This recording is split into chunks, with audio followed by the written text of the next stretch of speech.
92.69 DL Milwaukee, a locally owned Good Karma brand station. This is the Bloomberg Black Business Beat, brought to you by FidelityWealthManagement.com. Black-owned fast food restaurant Big Dave's Cheesesteaks is growing.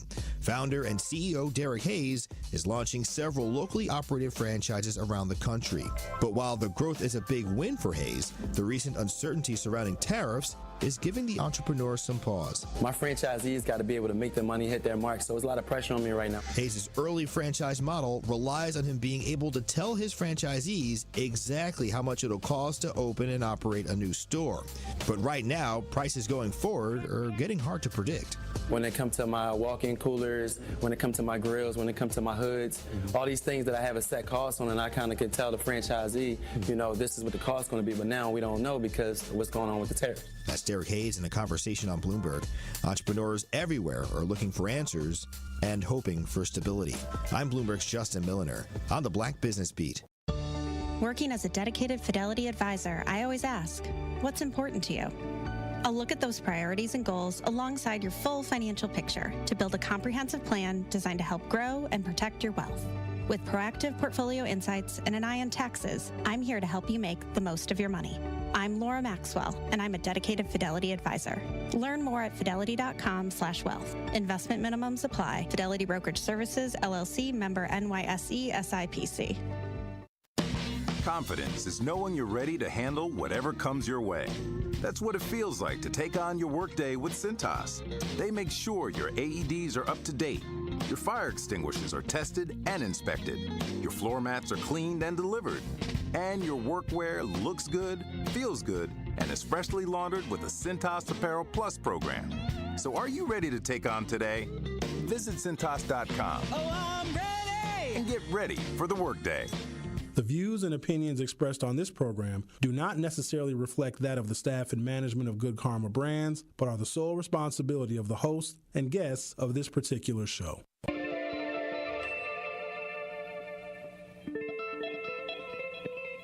America may have many, many days, but they will be full of trouble. There will be no rest. There will be no tranquility in this country until the nation comes to terms with our problems. Bringing you social and political commentary from his mouth to your ears, breaking down the issues which matter to you. You are not put here to be a white man's footstool.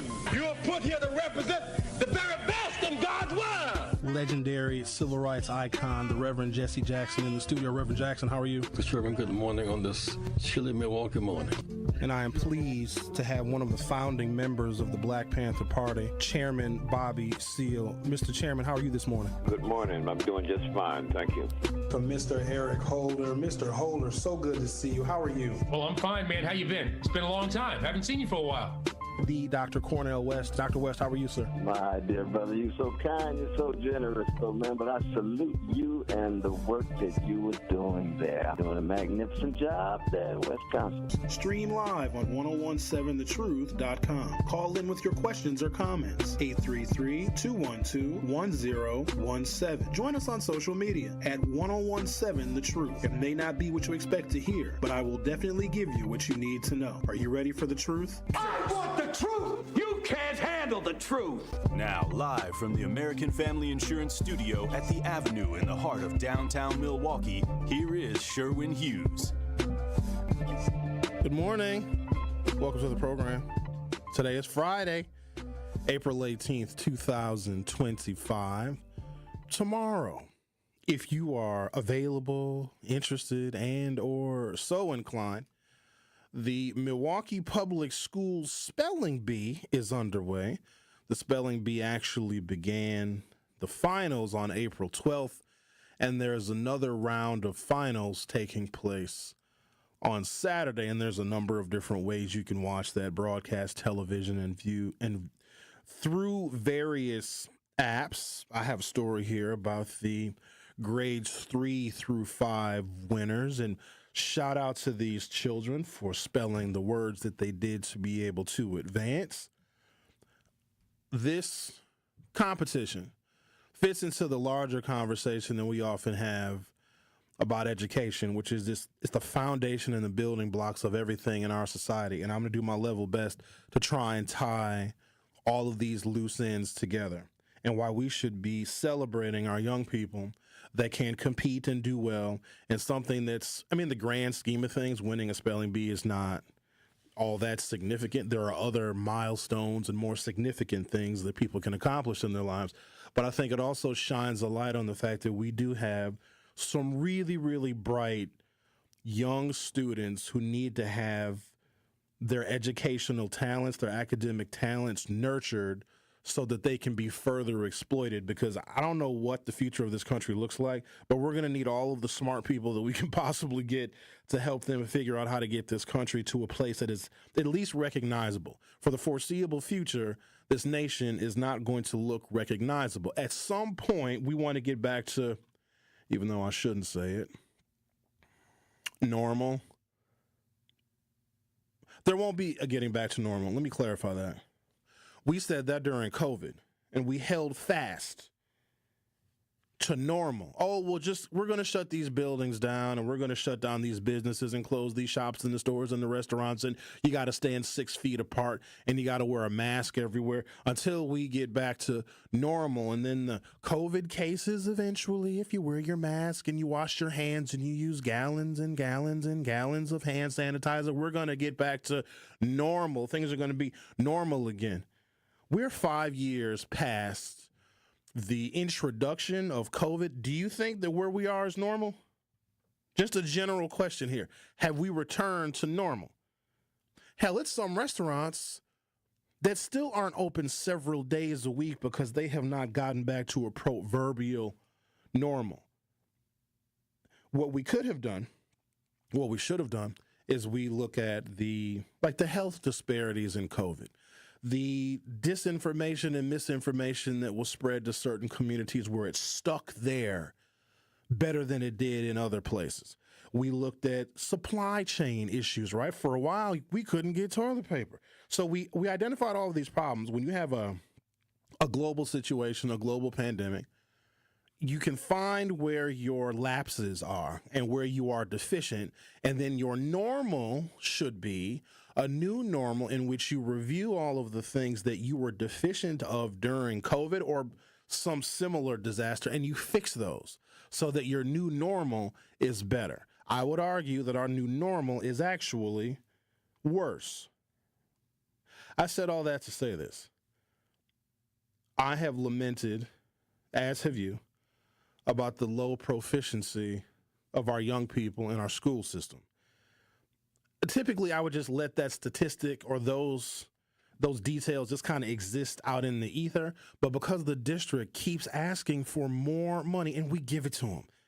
The last referendum to give MPS more money, that one was a little bit more hard fought.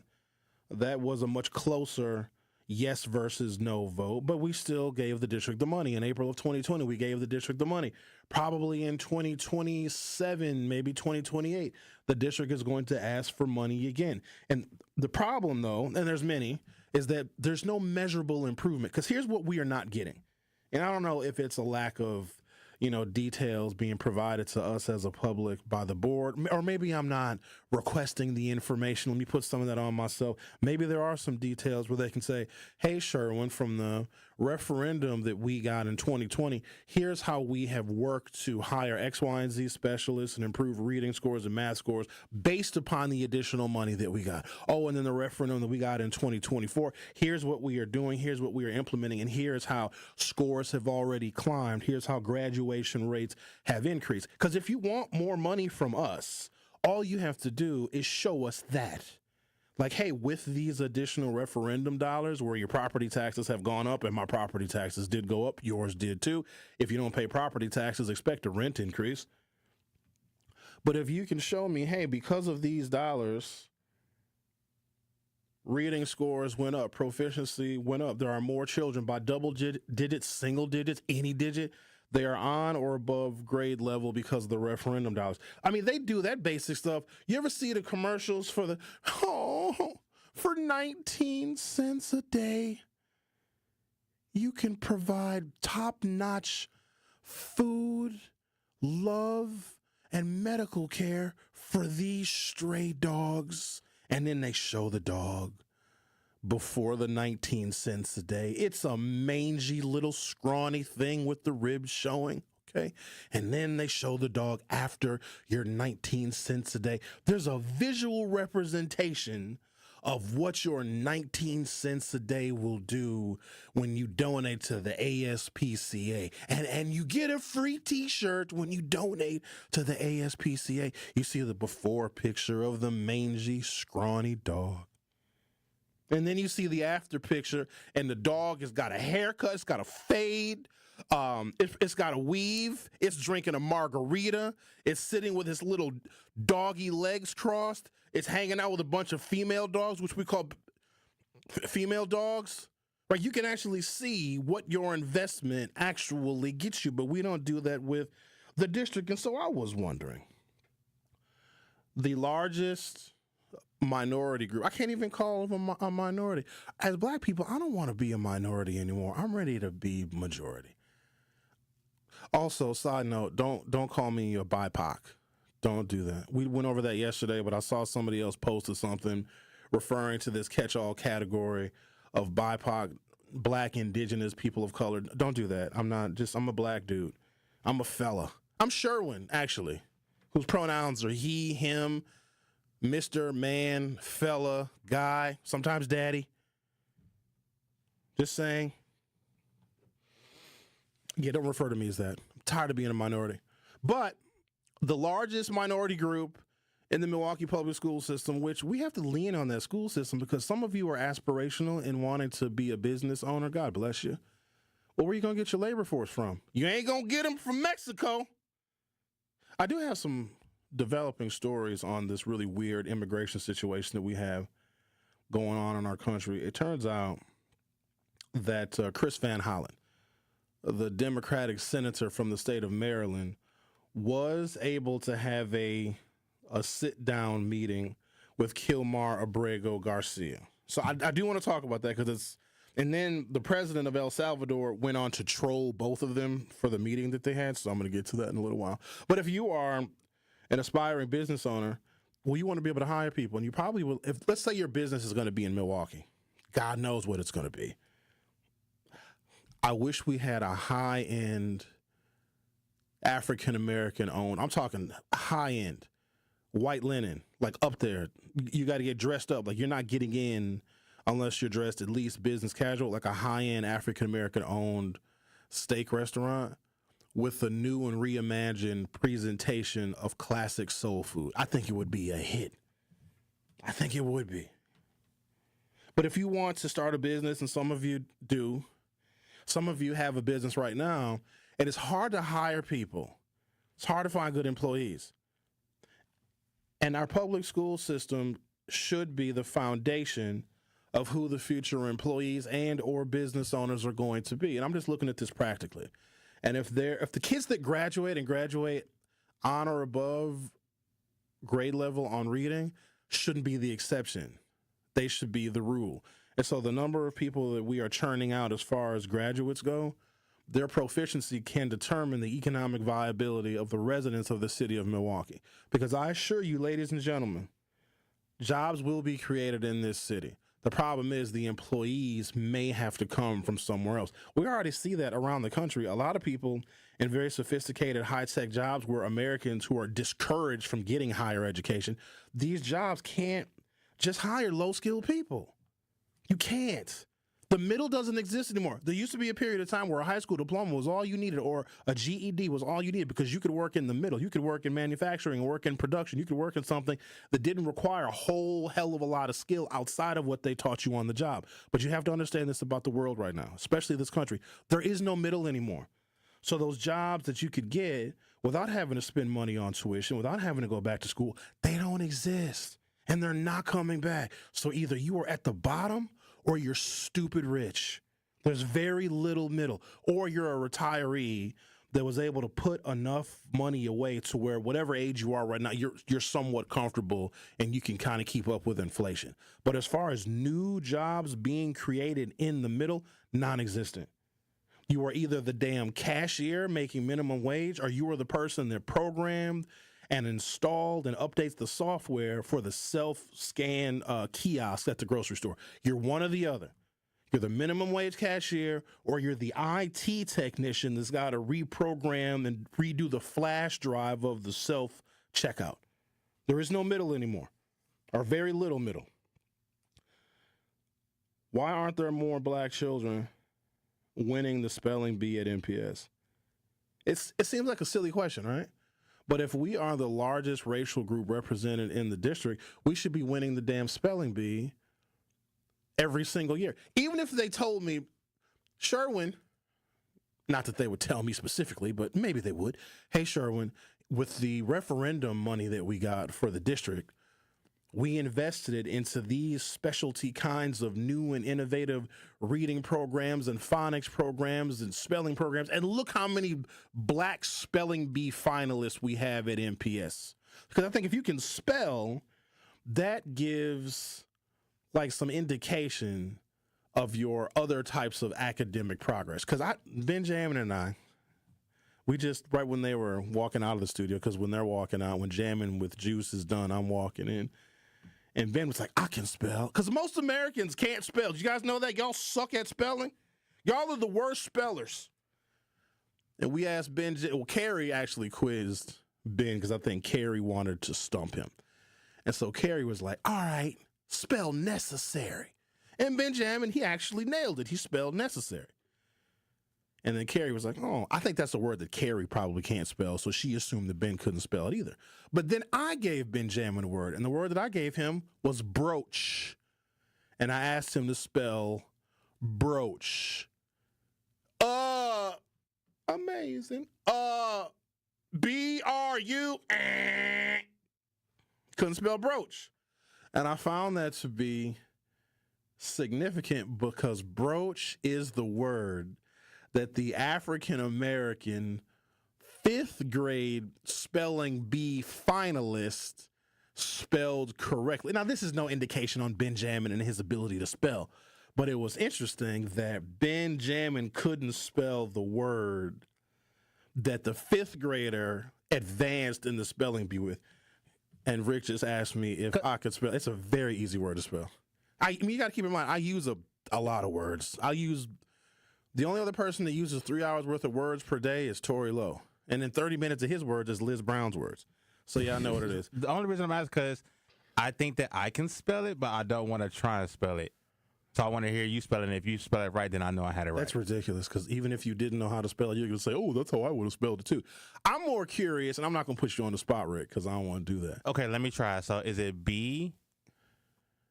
Yes, it starts with B. R-O-A-C-H? There you go. Brooch. Congratulations. Now here's the other hard part. What does it mean? All right, I'm going to take a break. When I come back, I'm going to give you some details on the spelling bee and how you can watch it and other things that I want you to watch out for. But also, I'm going to give you like maybe a 10,000-foot view of just overall poor African-American reading performance, but not just to make you feel bad about those statistics. And we're not going to say stuff like, well, you know, Sherwin, during slavery, black people couldn't read. We aren't slaves anymore. Not even a little bit. And then we go into this whole thing. I hate the excuses. I get physically ill.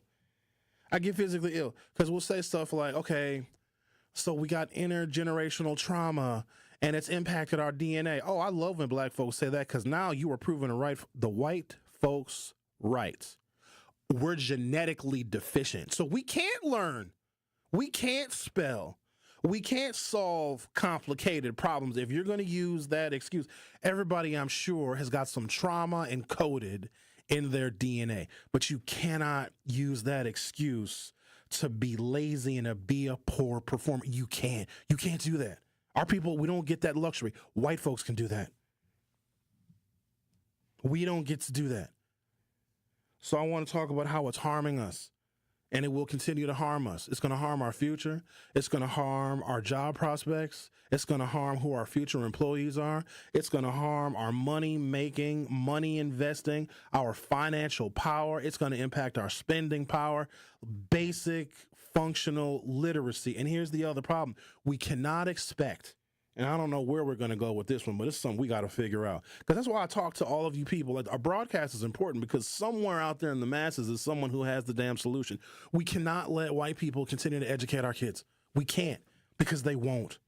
And the money that they get in referendum is not investing in our kids. It's so that white women can go and get a master's degree in how to deliver education culturally. Have you ever thought about that? You know, the NPS, they will reimburse their teachers and their administrators and their staff when they go get higher education. You literally have white women that are getting master's degrees in how to teach us.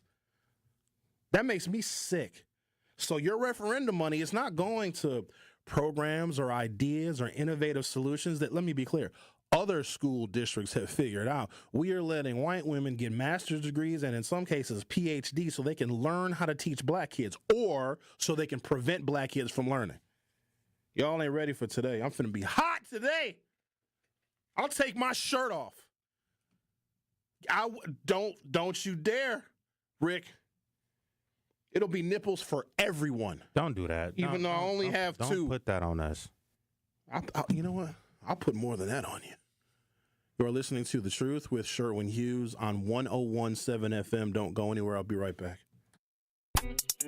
The Truth with Sherwin Hughes returns after this on 101.7 The Truth app, and 101.7thetruth.com. It's Dr. Ken Harris, and you can watch me now live on YouTube every weekday from 4 to 6 p.m., and you can watch the best radio show in Wisconsin by going to 101.7 The Truth on YouTube. Watch me explore the issues which are shaping our community while also having fun discussions, pop culture, current events, all kind of stuff going on right here on YouTube right now by subscribing to 101.7 The Truth. Milwaukee Black Talk is now streaming live on YouTube. Hey, Truth Nation, it's your girl DT from The Truth Unfiltered with DT and Dr. Ken Harris. Now listen, at a critical time, through the Empowerment Small Business Loan Program, Old National Bank provided the resources I needed to sustain my business. Now the process had its challenges, but I was supported, and it was also an invaluable learning experience for future ventures. I am so grateful for the support that helped my business thrive. Old National Bank, member FDIC, equal housing lender, all loans subject to approval. We Energies want you to keep this important safety message in mind. Before you start digging, planting, or landscaping on your property, call 811 to have underground utilities marked. Calling 811 at least 3 business days before you plan to dig will help you know what's below and can prevent a hazardous situation. Our representatives will mark the underground utilities on your property for free. So remember, stay safe and call before you dig. We Energies. People you can trust. Energy you can depend on. You are listening to The Truth with Sherwin Hughes on 101.7 The Truth app, and 101.7thetruth.com.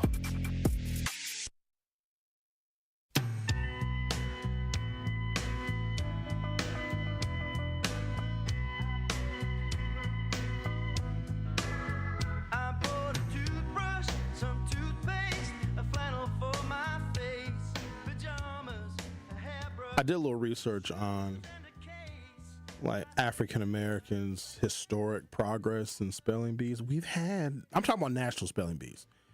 NPS is just the local contingent. And so, if I'm not mistaken, our Milwaukee Public Schools winners, and they do winners by grade level, I'm assuming, right? They have to. And then they go on to maybe a regional spelling bee, and then ultimately there's the Scripps. I think Scripps still does the national spelling bee. With all of the investment that we have, and I say the investment, the $15,000 per child that we invest in our students, which some educators would say is low, but then there's additional money that's invested in children. There's grants, even though I don't know the future of some of those federal grants when it comes to investing in public education. I think there's at least adequate money, right? Because I can look at different periods of time in history where there was a lot less money invested in children and the education level seemed to be at least commensurate with grade level.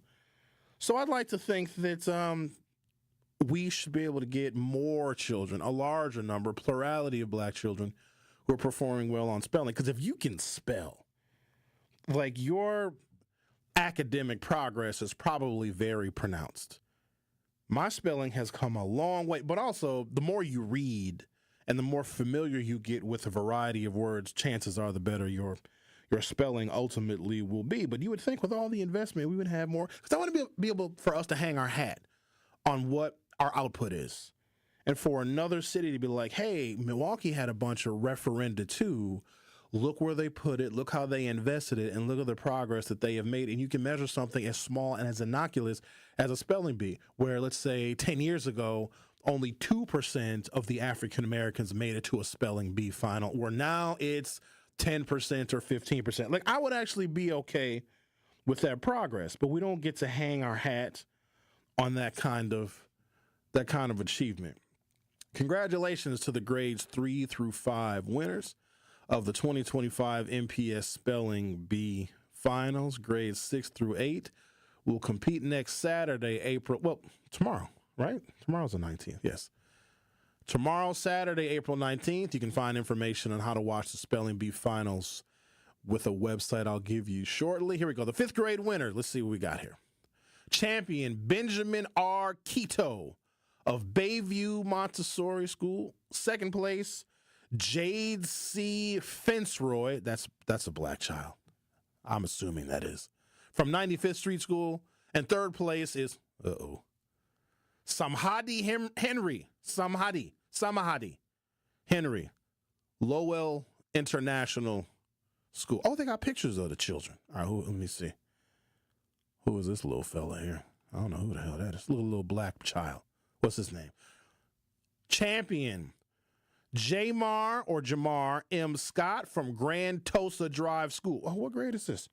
So we do have 4th grade, the African-American, the champion of the 4th grade spelling bee, or he went through the finals anyway, is a little handsome little black fella named Jamar Scott from Grand Tosa Drive School. 2nd place is Chloe Dorsey, Lowell P. Goodrich School. And 3rd place is Silas Otero from Bayview Montessori. And then you got the second, what grade is this? 2nd grade? Why are they spelling in 2nd? Oh, 3rd grade winners. Nah, that's too low. What words are they even spelling in 3rd grade? Once again, TMJ4 is partnering with Milwaukee Public Schools for the 2025 Spelling Bee Finals. Kids across the district from 3rd through 8th grade have been prepping for months for the big day, but in the end, there can only be one winner from each grade. On April 12th, students from 3rd through 5th grade classrooms will face off for their trophies. On April 19th, the students from 6th through 8th grade will match up. The spelling bee starts at 9 a.m. and is expected to wrap up by 3 p.m. on both days. Damn, that's a lot of spelling. TMJ4 News will be streaming the competition. You can watch it on their website or wherever you stream TMJ4. Milwaukee Public School leaders say it's a great chance for some friendly competition outside of athletics, plus students learn important skills like time management and public speaking. It was either this Friday already. Man, this week has been a long month. On Wednesday, we had some MPS students here. I don't know, about 15 or so, give or take, and they were taking a tour of Good Karma Brands, and they came and they visited all of the studios, and then, of course, they came in here while I was on commercial break. And I asked the children, hey, do any of you want to be in broadcasting or want to be in radio? Nobody said yes, because I have I think these kids were probably like maybe 6th grade, 7th grade, give or take. I don't even think they even know what the hell broadcasting is. Like, they might know podcasting, they may know YouTubing, they may know that kind of stuff, but like old school broadcasts where our signal is biggest and most broad over an FM spectrum, I don't know if they were familiar with that. But there were 2 young men that like stepped forward and raised their hands and said, oh, we want to play basketball. And at that point, I'm thinking to myself, we probably already lost those kids, because whenever a child, like if that's, and I get it, you like basketball and you see basketball players and you want to be like them and they have a bunch of money and all this other stuff, but the likelihood, I'm not saying it's impossible, but it's damn near impossible for a child in 7th grade to end up being in the NBA. And now when I hear children say that, I want to ask them what their backup plan is. And maybe that's one of the things, small things that we can do as adults if a child says something that is wholly unrealistic. And it is. And I know some parents are like, no, my baby going to be in the NBA. Can you get him out of high school first? Can we try to get him out of high school before you want to encourage your baby to be an NBA star so they can make a bunch of money and take care of you? These children need a backup plan. Academics has to be their backup plan. But we are not delivering it in a way that, in my opinion, is productive for these children. I'm going to take a break. I'm going to come back. I want to share with you guys some national statistics. It's not just about Milwaukee. There's some things that are plaguing African Americans all over the country. And there's a very bright spotlight on them. And we lament these negative statistics. And then we expect somebody else to fix it. We want help, don't we? We want coalitions and we want allies to help us. But as the world is becoming much more siloed, because Trump is making it whatever your community has, that's what you got. You're not getting any more. You're not getting additional funding. You're not getting additional grants. In fact, some of the things that you relied on that you didn't even know that you relied on are gone. And you won't know they're gone until you go and reach back and try and get some of those resources that we have taken for granted. So we're not getting more people and getting more help. And then the other thing is, and you guys are realistic. You have to be. And some of you, I'm assuming, are adults. You've got some experience with the hardcore responsibility of being an adult. People don't really help other people like that. If you see an entire cadre of people that are struggling, academically, or financially or professionally, do you stop what you're doing, other than whatever you do, whatever your charitable work is, and you go to church or whatever? But do you think that people are like, oh my gosh, Black people are having a lot of problems and a lot of troubles. Let me stop doing what I'm doing. Let me pause my own work and my ambitions. Let me pause spending time with my people, my friends, and my family and help these Black people. Do you think that there are people running to us to help us? No, because if they do help us, we will outcompete them. But then again, Black folks, we ain't really doing that either. I ain't heard not one of y'all going down to El Salvador to go rescue Kilmar Garcia. So we want people to help us. At the same time, I don't know if we help other people. We want people to see how much we are suffering. We want people to see the police brutality, and we want them to fix it or to feel sorry for us. Nobody feels sorry for us. I think there was a period of time, we had a window in which America saw the atrocities being committed amongst to African Americans when we were trying to register to vote. And the civil rights movement a lot of times was fueled by the outrage that middle America witnessed when they turned the television cameras on a bunch of Black women trying to go and register to vote and got dogs sicked on them and fire hoses. So there was a level of sympathy which led to public support for civil rights legislation. But here's the other thing that is shooting us in the foot. That same media that showed our suffering when we were trying to do something that we were entitled to do and had rights to do, go and vote and register to vote, that same media now shows us fighting in Popeye's chicken restaurants. And when people see that, they're like, I'm never helping these N-words ever again. I don't even have a feeling of sympathy for these N-words. It's always somebody acting a whole fool in public. And that stuff gets thrown around on media too. And I know what some of you are saying. Well, Sherwin, you can't judge all of us by the stupid stuff that we see on social media. Yes, you can. Yes, you can. Yes, you can. Last week, I asked white folks randomly, where do you get your information about Black folks? How do you learn about us? How do you find out who we are? Where do you get your understanding of our culture? Social media and television and movies? Bingo. They're not coming to help us. And why should they? For what? What do they get out of it? A pat on the back? Not from us. So we're going to have to take this responsibility on ourselves. And I'm right there with you. I'm in the fight with you. You're listening to The Truth with Sherwin Hughes on 101.7 FM. Don't go anywhere. I'll be right back. The Truth with Sherwin Hughes returns after this on 101.7 The Truth, The Truth app, and 1017thetruth.com. It's 101.7 The Truth. Dr. Ken Harris for Pella Windows and Doors of Wisconsin. There's lots of buzz surrounding the draft, but you won't find one seeping through Pella's windows and doors. In fact, you should make Pella your number one pick because right now you can take advantage of no interest financing options or free glass upgrades as long as you order by April 30th. Make a statement by adding Pella's architectural interest inside and out with maximum design flexibility. Their talented designers and installers can match your unique home through dramatic sizes, custom colors, finishes, profiles, product types, and more. Along with durable and distinguished details, all Pella products stand the test of time, which is why they confidently offer the best wood warranty in the industry. Don't miss out on no-interest financing options or free glass upgrades at Pella Windows and Doors of Wisconsin. Certain restrictions apply, and the deal ends April 30th, so place your free in-home consultation today at PellaWI.com. It's time for Truth Takes, a thought-provoking commentary on the award-winning 1017 The Truth. Here is Carrie Noni with her truth.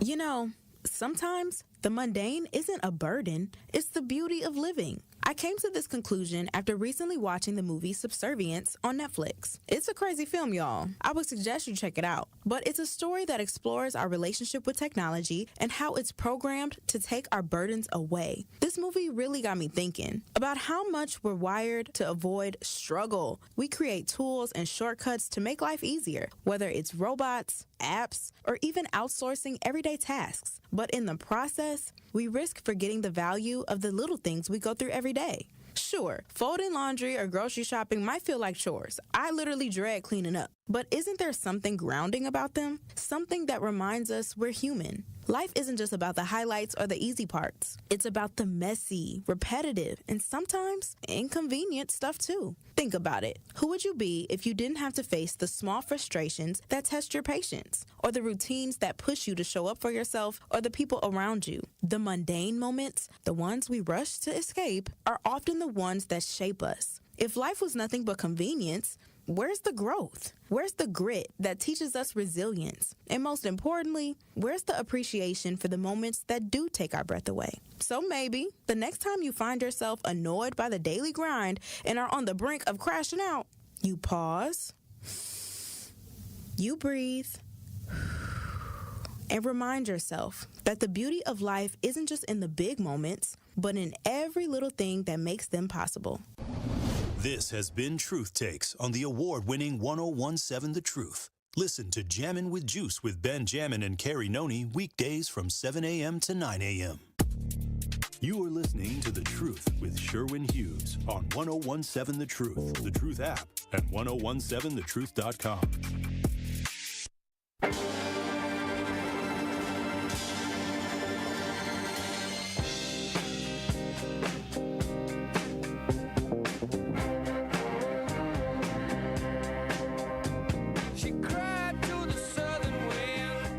This author, Natalie Walker, does this beautiful dive into the lack of educational outcomes for black children, because you have to look at this number as more than just, oh, these kids aren't doing very well in school right now. You got to look at other things like they might have more discipline problems because they're not understanding what is being taught to them in the classroom, or the subject matter is not relevant and is not helping them improve on the thing that makes children feel horrible. When a kid is not doing well in school, like, what else do children have to cling to that can give them some kind of pride in who they are? And if they're not doing well in the one thing they do more than anything else, which is go to school, that's very harmful for them. So it may impede their graduation rates. It doesn't mean it's an end-all, be-all. They may still graduate, but the quality of the education that they got does not necessarily make them academically competitive. It might be much more difficult for them to get into a college or a university.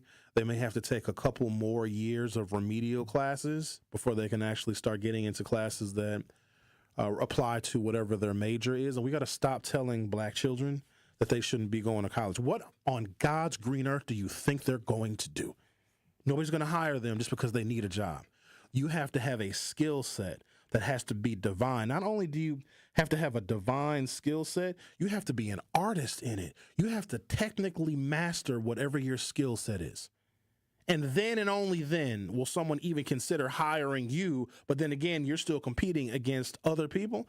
that had a better and deeper background in education, that got, more out of their college experience, et cetera. So you were competing with all of those folks. And if you were telling black children not to go to college, they're missing out on all of that. Because remember, there's no middle anymore. There used to be a middle. There used to be a middle to where you could go to school 10th grade, drop out, get a job at some factory or assembly line, a production facility, and be perfectly fine. That doesn't exist. And it's a lie. It is a lie. It is a lie to think that tariffs are going to bring that back. Not going to happen.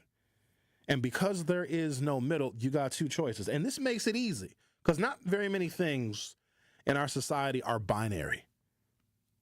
It used to be men, used to be women, used to be black, used to be white, not binary anymore. But the choices that we have now, or that young people who will be making tough choices will have, is either you're going to be at the top or you're going to be at the bottom. There's no room for the C student, really. You're an A student or just you failed. And so telling our children they should not pursue higher education, but that's also a difficult proposition because they have to be able to get to higher education. And so if our investment into them, and right now it's just money, we're pouring money into the problem, but we have the wrong people that are directing that investment. The wrong people are directing that investment. White teachers go to school to learn the cultural relevance of teaching black kids. They got to learn how to teach black kids instead of, maybe putting people in the classroom that don't need another couple of years and a degree to get an academic perspective on how to teach black children. Not having this solid foundation in academics and academia and academic progress means their health outcomes are going to be worse. May not have a primary care physician. And we know some of the other preventable diseases that plague the black community, where, let me be clear, you will get less health funding. Healthcare clinics in our community will be closing. Everything from the CDC and the National Institutes of Health and the Department of Health and Human Services, cutting, slicing, and dicing. So our health outcomes, just like during COVID, are going to be much more on display. We call them comorbidities. I don't like that word because it sounds very dark and bleak. But our comorbidities are going to be on full display like they were during COVID, but they're going to be on display for different reasons now, because some of the health care resources that provided federal funding for a lot of our healthcare centers and our clinics are going to be gone. So we're going to be left to our own devices.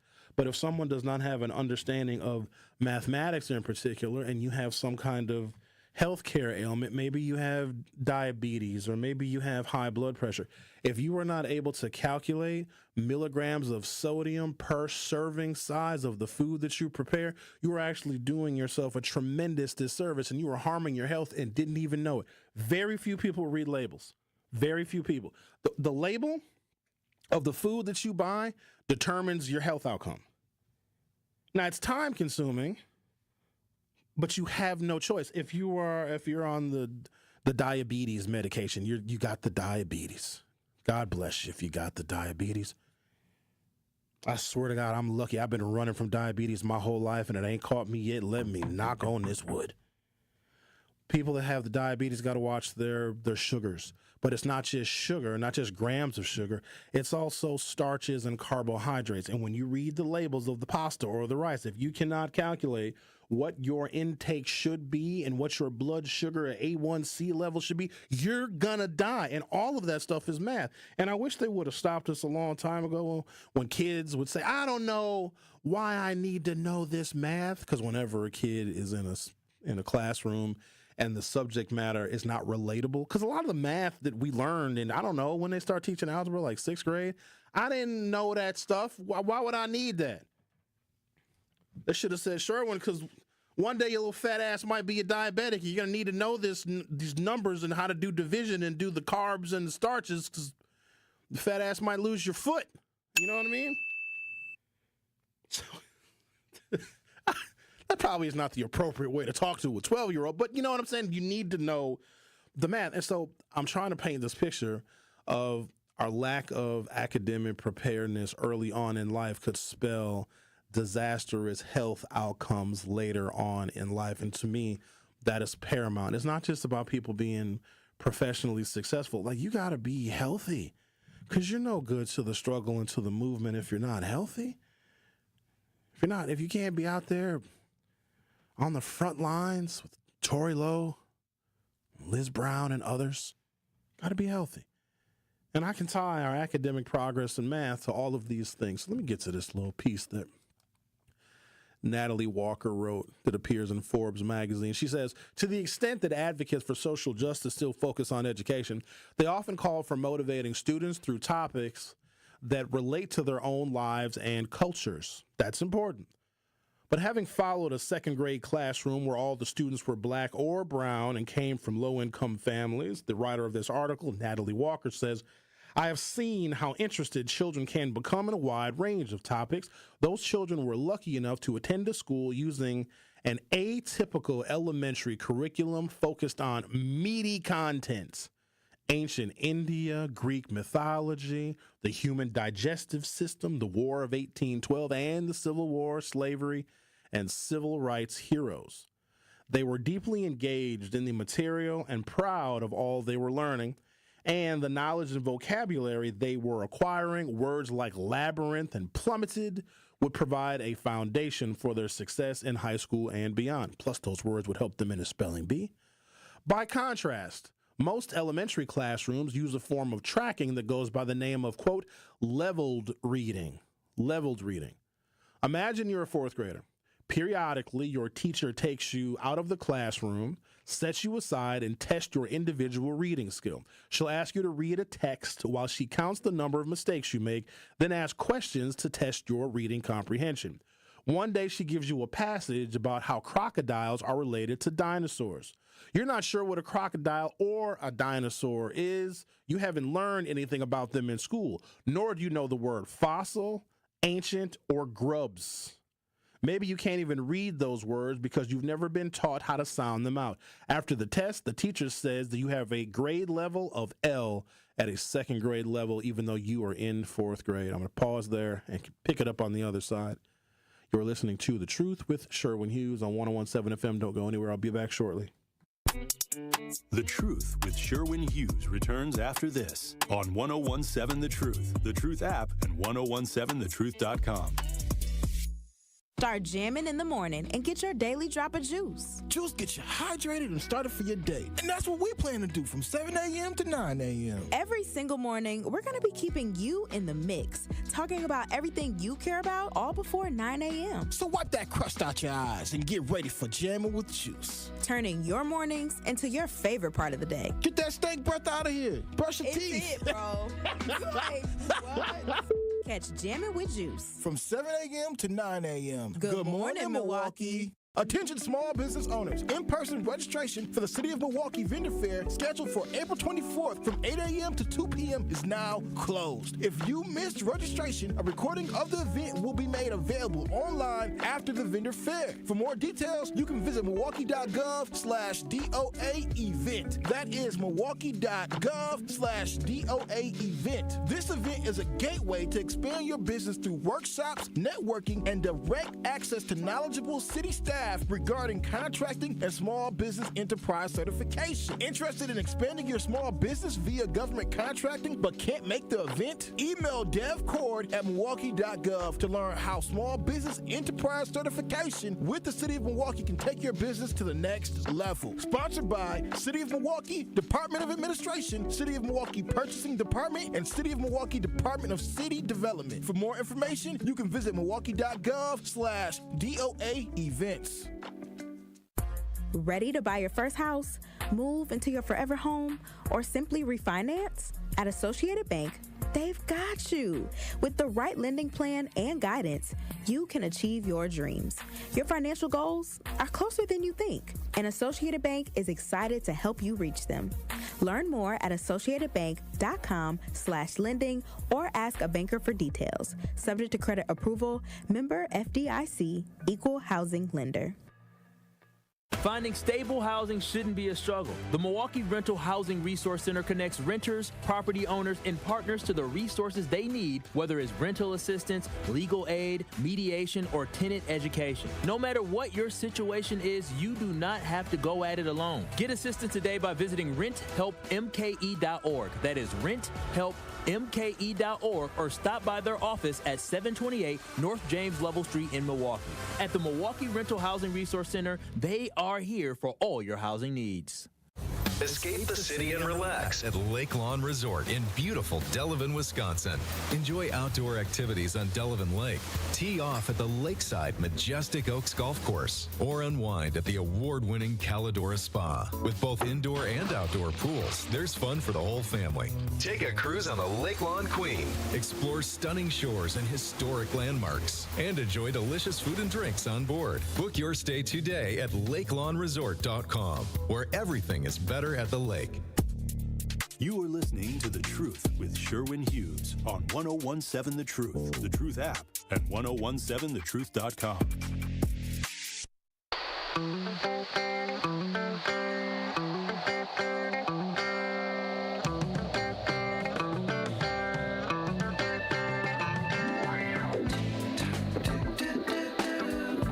So there's this article that I'm reading from by Natalie Walker. And essentially, and it appears in Forbes magazine, she essentially says what has been proven successful, demonstrated successful, with whatever investment public schools get in children. There's a formula, there's a strategy that not only improves the grade level reading of black children, it improves it dramatically and gets them essentially caught up. Because all we can ask for, this is the only thing we can ask for, and we spend billions of dollars on this, is that a senior in high school has the understanding of someone who is in the 12th grade. Someone that has completed 13 years of comprehensive, compulsory education. We just want we want all of our seniors to be at not necessarily the same level, but the floor of the worst performing of our seniors should still be at the very least average or acceptable. There should not be anyone below, because the amount of money that we're investing in those children between kindergarten and 12th grade is pretty substantial. And so this is why some folks like myself advocate for other types of schools. And they always make it a financial argument. Well, they're taking money away from the public schools. With the money that the public schools have right now, they're failing and failing miserably. And if we think that more money is going to improve the formula, it's not. Too much of that money is going to the teachers so they can get more of an education to figure out why they can't teach black kids. If we just taught African-American history, you know how much more money we could save on white women going getting a master's degree on cultural education, because they would already know it intuitively, because it could have been a part of their compulsory education. But for some reason, we got to prepare black children to be victims of racism, but can't teach white children about it because white children are too fragile and might feel guilty. Square that circle. We got to focus on phonics. And you may not like some charter schools. You may not like some parental choice schools, but if they have a curriculum that focuses on the things that we know and have demonstrated to improve the reading skills of black children, then that's where you send your kid to school. If the public school refuses to, or otherwise doesn't, focus on the things that we know that can improve a black child's ability to read on grade level so that when they graduate, they have at least a 12th grade education, then you send your child to the school that does. Type of school be damned. Could be a choice school, could be a charter school, but guess what? The district doesn't want you to do that. Because every child that leaves the district and goes to a different kind of school, and it could be because of the curriculum that focuses on what the district is not. No, you can't take your kids out of this school system and put them somewhere where they'll be able to read, because we're going to lose money, and then this crop of 24-year-old white teachers won't be able to get their master's degrees paid for by the district. The article goes on to say, every day during the 2 or 3 hour reading block, your teacher demonstrates a comprehension skill, maybe visualizing or comparing and contrasting, then you and your other classmates practice it on books that you can choose as long as they're at your level. Maybe you jealously eye other kids who are reading books at the R or S or even T, a 5th grade level, or maybe almost everyone in your class is also reading below grade level. In any event, you keep practicing your, quote, skills because your teacher assures you that if you do, you'll become a better reader. Now imagine your school has been closed for months because of COVID-19. You've had little to no access to instruction of any kind. When school finally reopens, your teacher finds you've slipped to a 1st grade reading level. Maybe by this time you've concluded that you're just not a good reader and you never will be, and that it is your fault. It's not. There's zero evidence that leveled reading boosts comprehension, and given students stagnation or declining reading scores, there's plenty of evidence that it doesn't. But kids don't know that. In addition to depriving them and us of the opportunity to live up to their potential, this system is making untold numbers of children feel like failures for no good reason, especially in schools where the test scores are low. Students may get nothing but math and reading through middle school. When they go to high school, they may not know basic facts like the difference between a city and a state, or what the American Revolution was, not because they can't learn those things, but because no one has taught them those things. Their teachers water down grade level material because they don't know what else to do. Even if students manage to graduate from high school, they may not be able to read and understand a newspaper article or an instruction manual or read and write at all. Well-intentioned as it may be, the prevailing approach to literacy is failing millions of black children who are disproportionately, oftentimes deep in the throes of poverty. If people truly understood the needless damage being done by our schools every day, they would be out in the streets demanding change. Fantastic article. And that was only maybe about 25% of the article. The bottom line is the formula exists, but our current district is running around in circles trying to figure out something other than what is directly in front of us that we know can help black children succeed. I'm going to pause there, and we're going to come right back for hour 2. The Truth with Sherwin Hughes will be back in 3 minutes. The Truth with Sherwin Hughes returns after this on 1017 The Truth app, and 1017thetruth.com.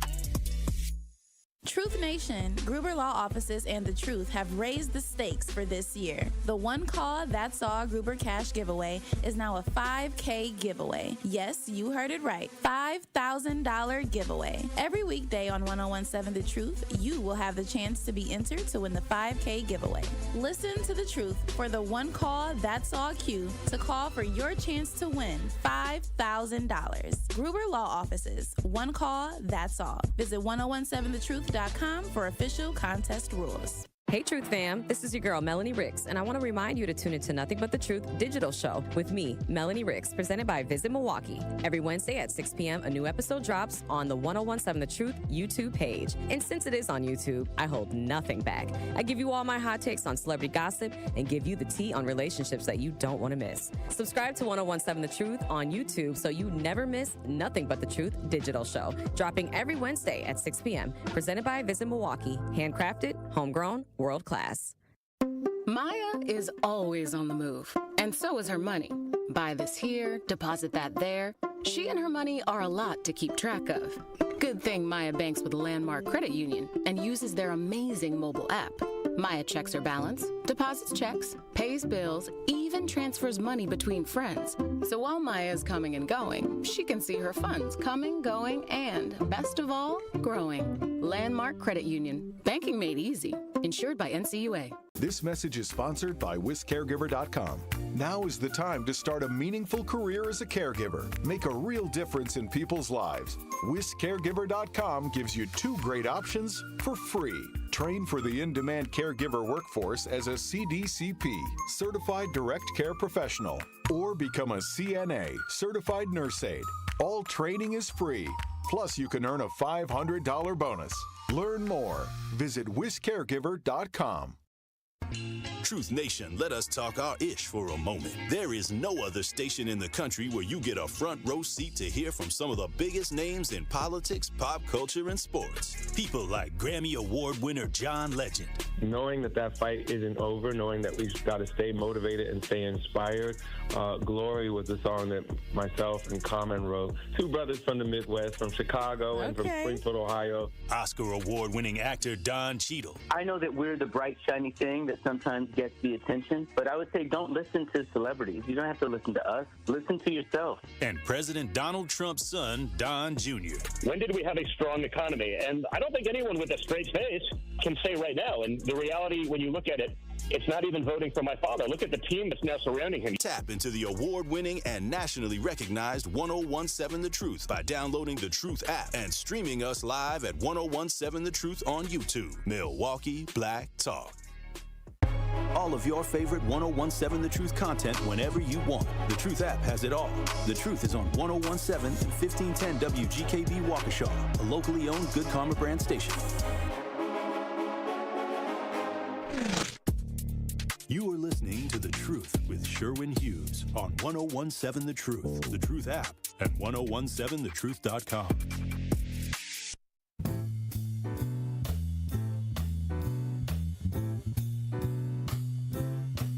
Well, it's a marvelous night for a moon dance with the stars up above in your eyes. Welcome to Hour 2 of The Truth with Sherwin Hughes. Thankfully, our broadcast yesterday, where we talked about a variety of topics, but I played a tremendous amount of Michael Jackson, even some Michael Jackson songs that I had never heard before. I thought that YouTube would copyright us for playing too much Michael Jackson music. So it depends on the artist and the record label that owns the rights to their music. YouTube sometimes will delete an entire broadcast if you use too much copyrighted music. And I just knew we were going to lose yesterday's show. Well, we did not. And the conclusion of yesterday's show, we talked about a variety of things, was basically one thing. Michael Jackson touched them kids. However, I digress. A lot of the programs that exist, and this is why I get frustrated, but I understand it though. Why some people, black people, they don't like the Democratic Party. Democratic Party is not doing enough for us, and they make it like elementary, like you're not supposed to do anything at all. You're not supposed to get involved. You're not supposed to, take things, take on your own set of responsibilities to improve your circumstances. A single political party is supposed to do all of it. Like there's something so deep in our psyche, and we are so self-aware of the harm that has been done to us. Let's just take a moment, y'all, and just kind of sit with this for a second. Black people know what has been done, and sometimes that guides our decision-making right now. We may not do certain things and go certain places. We may have, fears of the police because we know what has been done and what could be done to us based on history. And because of that, we think that everybody needs to make right what has harmed us so disproportionately, right? And so we outsource all of that, the righting of the wrongs, to somebody else. Like, we vote for Democrats. Democrats supposed to fix all this. We got a black mayor. We got a black county executive. Go on down the line. They're supposed to fix all that. But for some reason, we can't fathom that the harm that we are aware of still exists, and it also still harms our black elected officials. Like, they don't get to escape from it. There is no kryptonite nor shield from white supremacy. And so we think that all of these other people are supposed to help us. And so there are things that exist that people don't know about. There are things that exist that people don't know were instituted and supported by the Democrats, like a program like Head Start. Right? If you looked and added up all the programs that we rely on just to sustain ourselves, that Democrats have supported over Republicans, then people would give Democrats a little bit more credit. Are they a perfect political party? Absolutely not. Nothing is, and don't expect it to be perfect. And also, as this country gets more and more diverse, the cries of African Americans and our screams for justice are going to get overshadowed. They will. It is what it is. There was a window of time in which we were striking when the iron was hot. We got a lot done. Got open housing, got protections on the job, got federal legislation to protect us in all spheres of society. Problem is, we got a little bit of access and just rode it out. We didn't continue to fight. We also did not, and I'm saying this collectively as a we, this is the nation's problem, not just a black people problem. We didn't think that white nationalism would retool itself.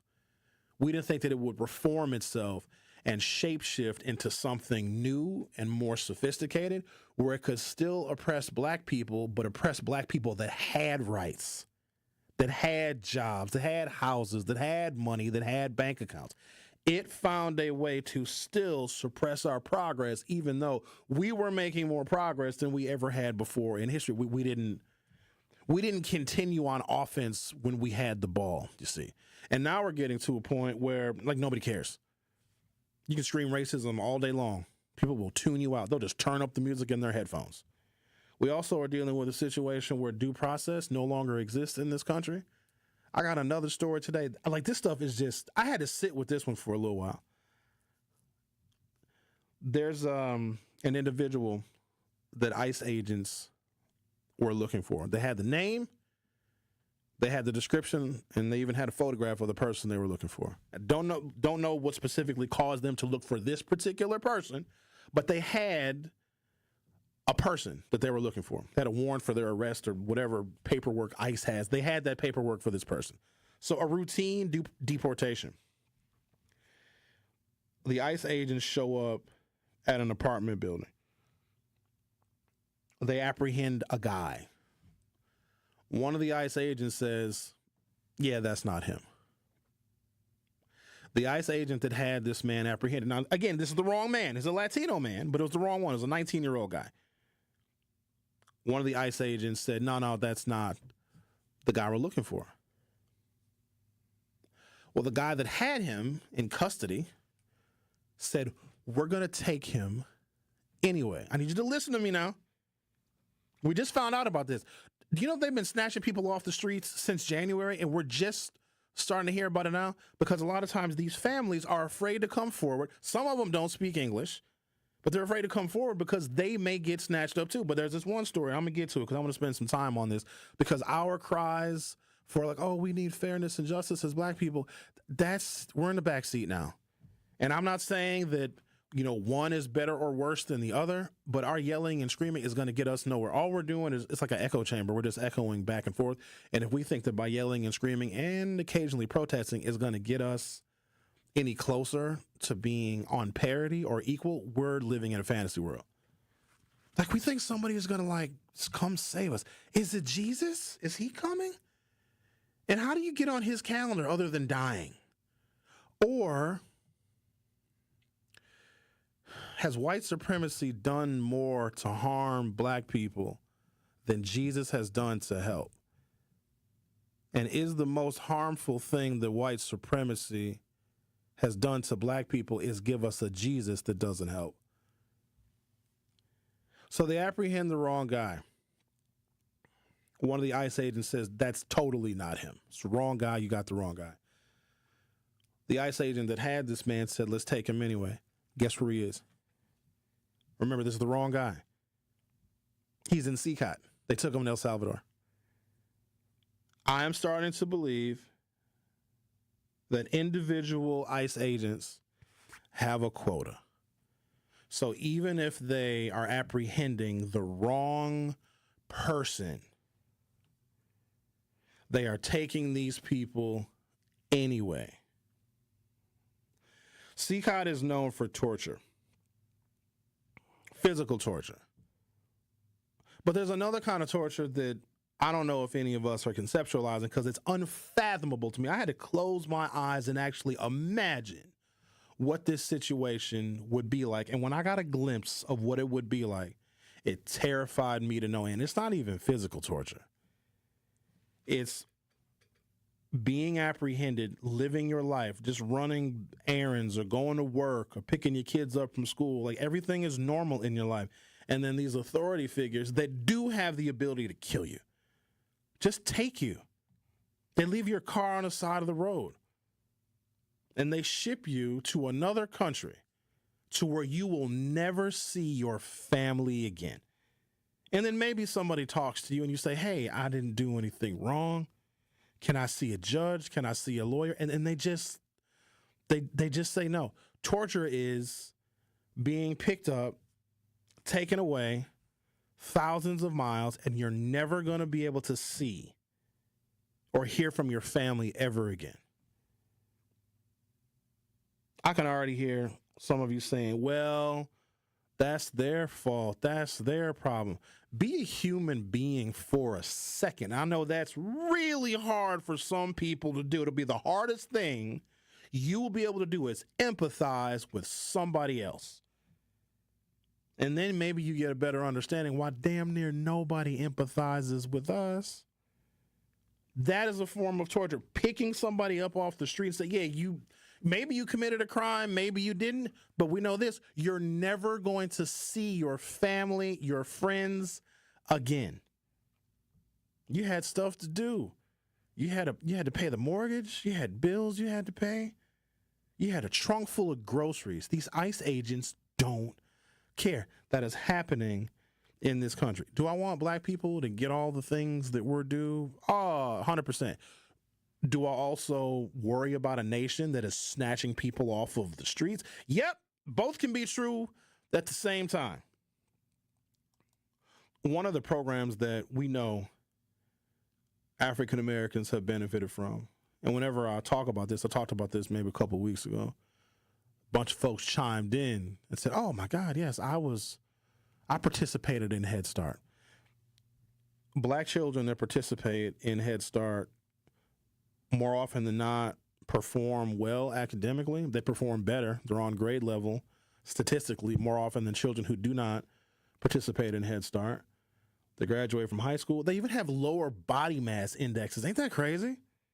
Like, if I can make this direct and easy connection and make it plain for folks of how well you perform academically has everything to do with your health and your health outcomes. But there's even a lower body mass index. They're less likely to be obese. They're less likely to have health problems. They're less likely to have comorbidities just by participating in Head Start programs. And a Head Start program is one of those Lyndon Johnson liberal democratic programs that black people have disproportionately depended on. In fact, we've just taken it for granted. But then when we sit here and say, oh, the Democrats don't do anything for us, they do. It's just a lot of us don't have the reading comprehension or maybe the interest in reading. Like, what has this party actually done for me? What have they done? What justifies the reason why 90% of people that are black vote for Democrats? Have you ever just had a little bit of intellectual curiosity? Or maybe you've adopted the mental philosophy of some of our more conservative counterparts. Blacks are just stupid. That's why they vote for Democrats, because they're stuck on a plantation. Whenever I hear a black person say that, I die a little bit inside. I don't think that masses of black people do things out of stupidity. Small numbers of black people do things out of stupidity. Large numbers of black people, when they do things together, are righteous. Do I got to repeat that? Small numbers of Negroes do real stupid stuff.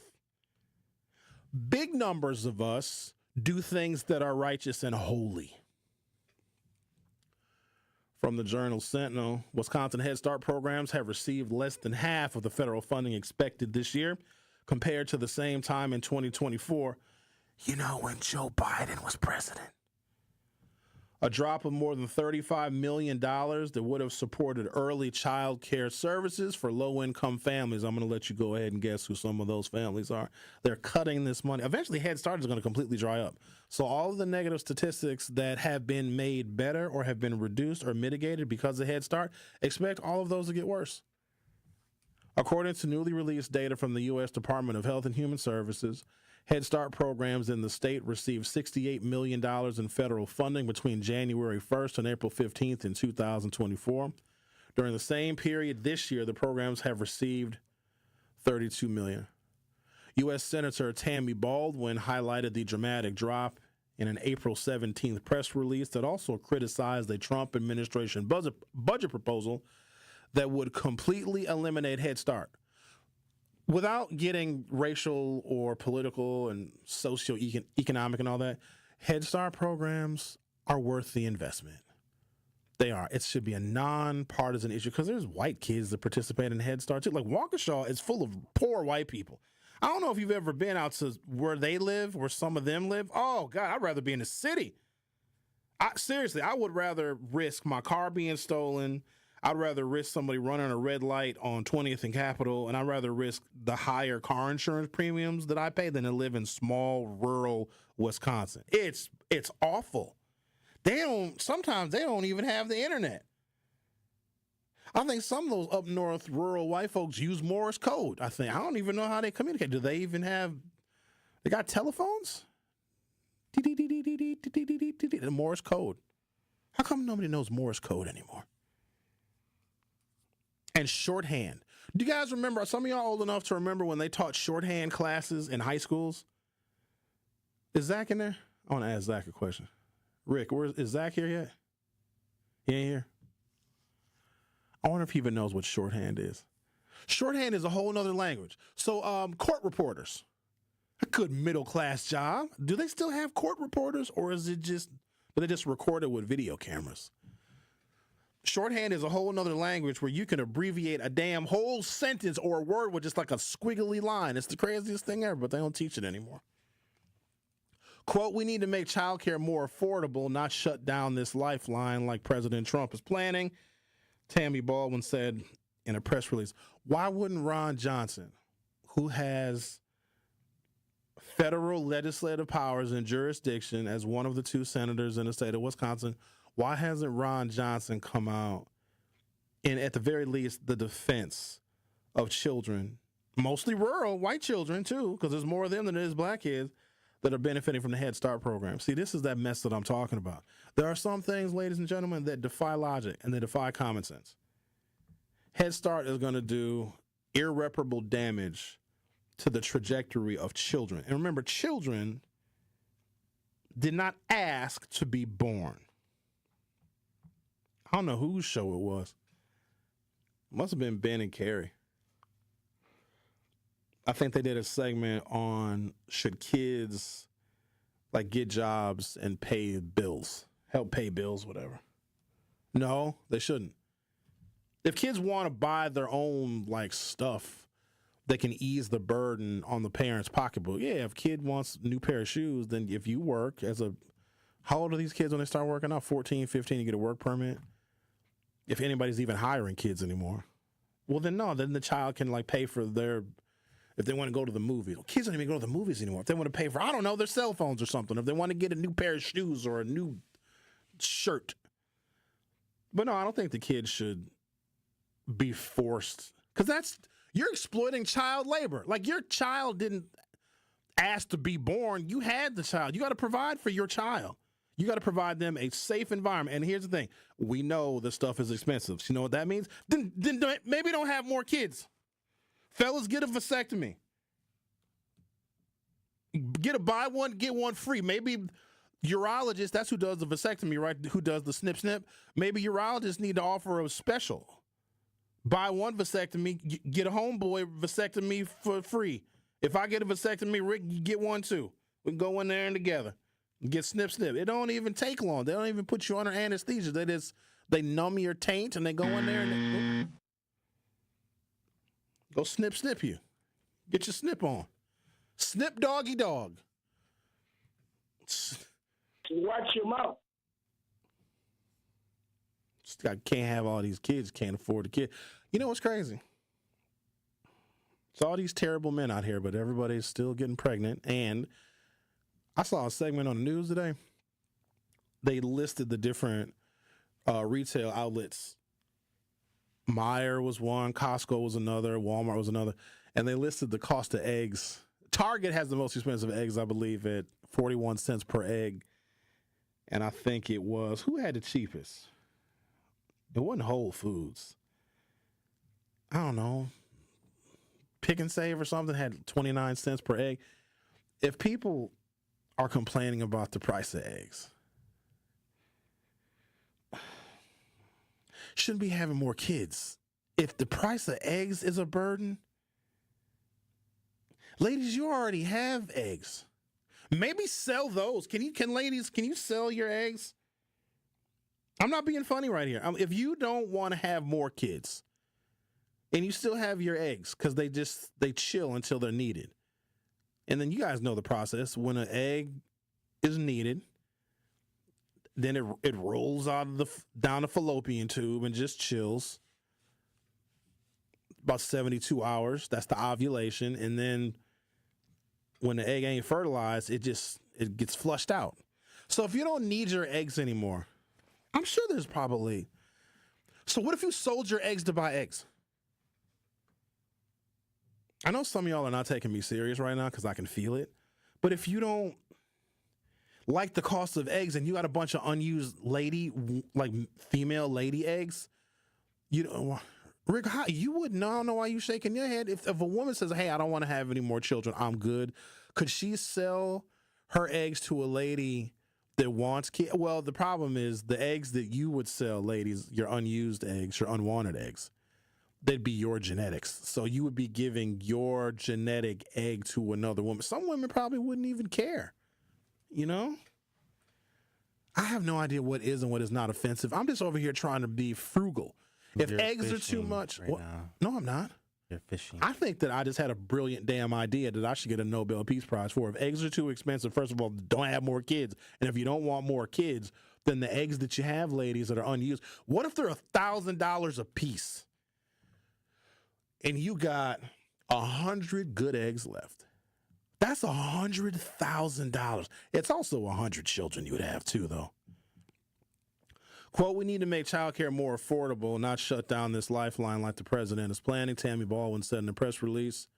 Yasmina Vinci, she is the executive director of the National Head Start Association, told USA Today that eliminating Head Start would be catastrophic. Let me pause there, take a break, and we'll come back and chat more about things that you all need to know. I'm trying to get to a point where I understand why people didn't read Project 2025, because their reading and reading comprehension skills weren't developed enough in fourth grade to where they could even begin to understand not just what was in Project 2025, but how it could be implemented, let alone how the Heritage Foundation supports and is now assisting Donald Trump in creating this thing called the Unitary executive theory. Like this all should be common sense to people that are over the age of 25 years old. But I have a feeling that what I just said is news to all of you, and that is what breaks my heart, because we are living in something that most people have no comprehension of whatsoever.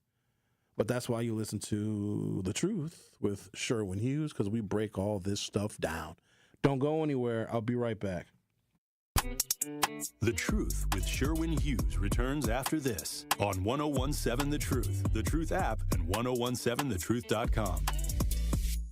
From the biggest plays on the court to the comments made in the locker room after, an in-depth recap of every Bucks game in 6 minutes. No more, no less. Bucks in 6 provides game recaps for every game. Hear the high-flying dunks from Giannis. Puts it on the floor, spins down the lane, and plunges it through. Or the deep threes from Dame. Dame time has arrived with 107. Bucks in 6 on the Bucks Plus Audio Network. Find it now on bucks.com/plus or on Spotify, Apple, and wherever you get your podcasts.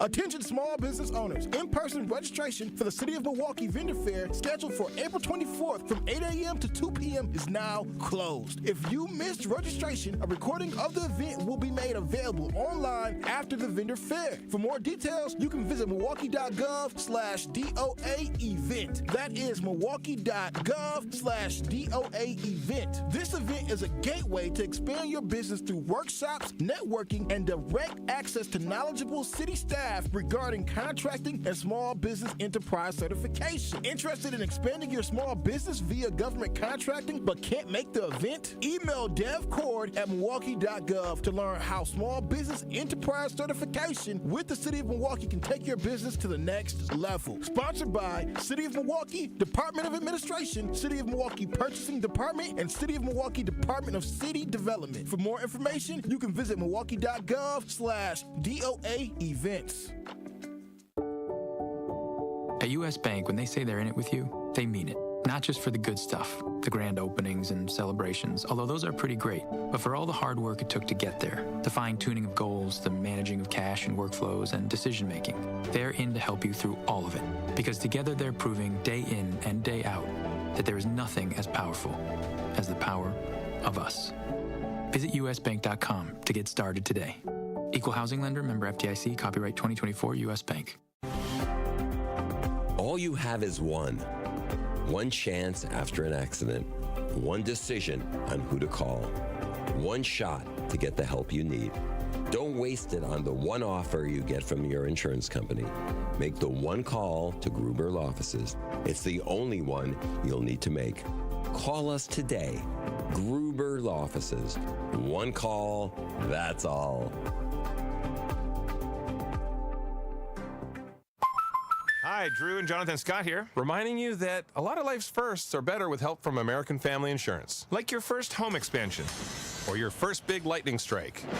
There's a first for everything. Get the right home policy at the right price with the right help from American Family's agents. Life's better when you're under American Family's roof. Insure carefully, dream fearlessly. Get a quote and find an agent at amfam.com. Products not available in every state. American Family Mutual Insurance Company SI and its operating company 6000 American Parkway, Madison, Wisconsin.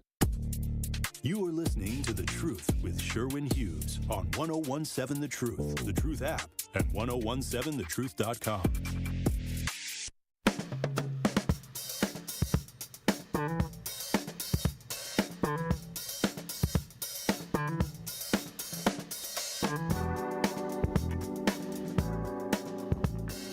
Thank you guys in the YouTube chat for digging into the research on egg surrogacy. I had no idea. Look at that. See, if you don't want to have children anymore, ladies, you can sell your eggs for a lot of money. You can buy a lot of real, like, dairy eggs. Why are eggs considered dairy when dairy comes from, like, dairy cattle? Why is that? Since y'all so damn smart. Why is there somebody's name in the YouTube chat, do them like Dahmer? There's no part of that name that's good. That's not.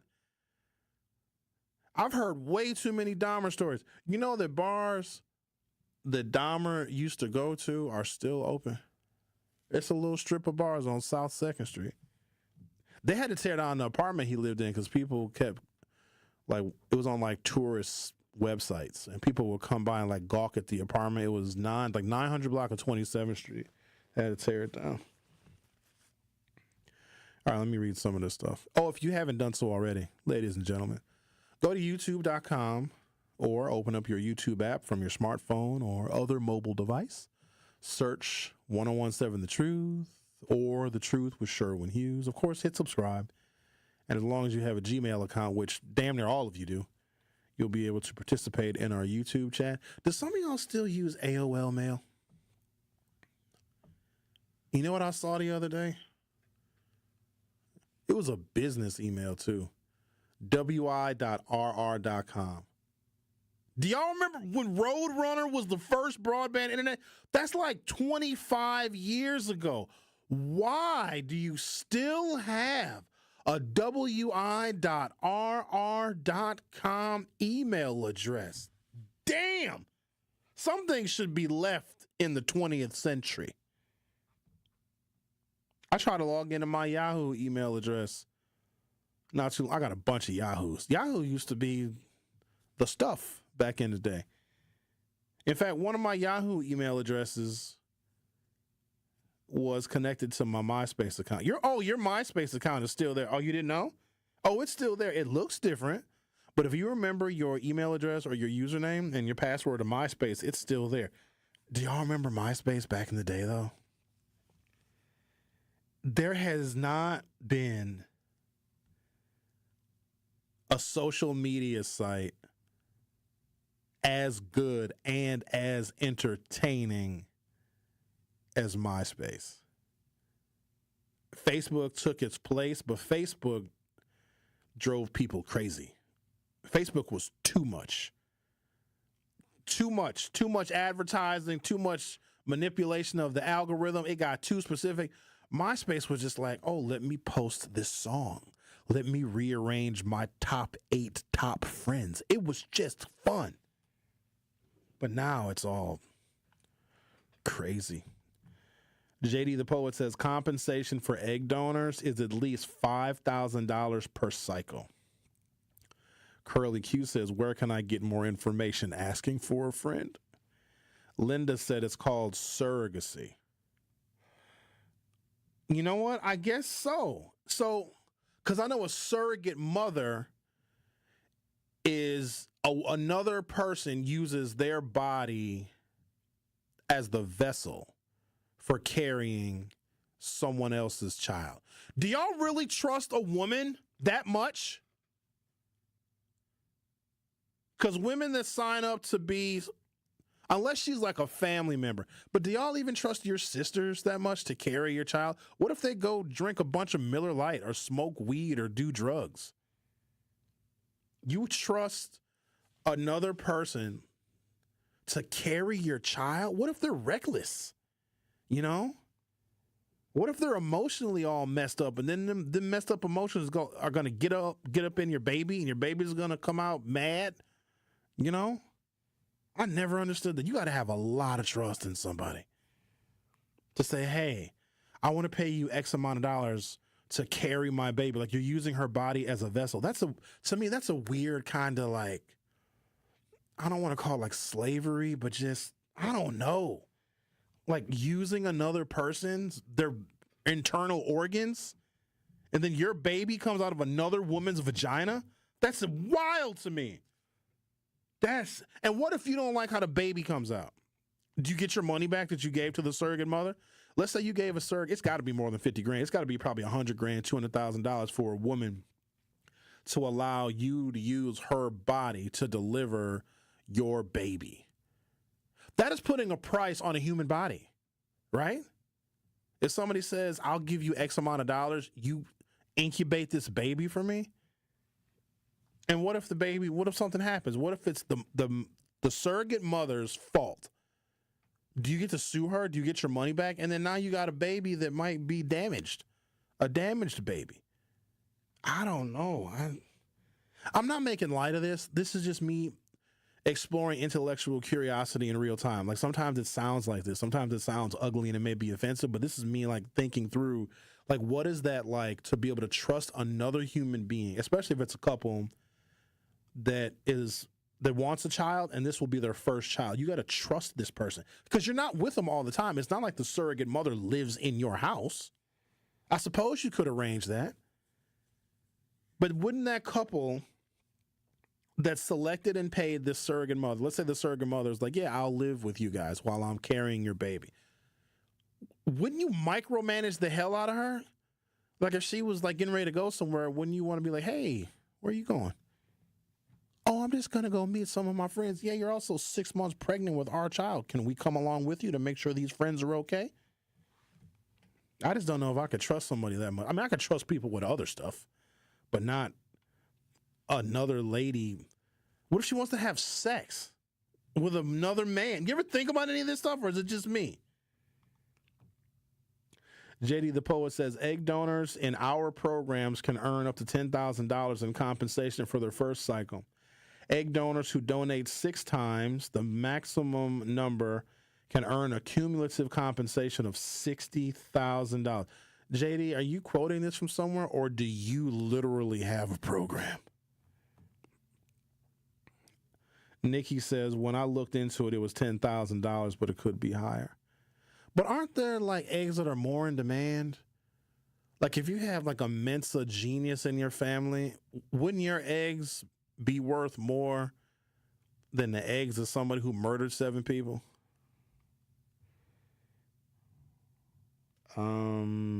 Andre says, we don't have to read.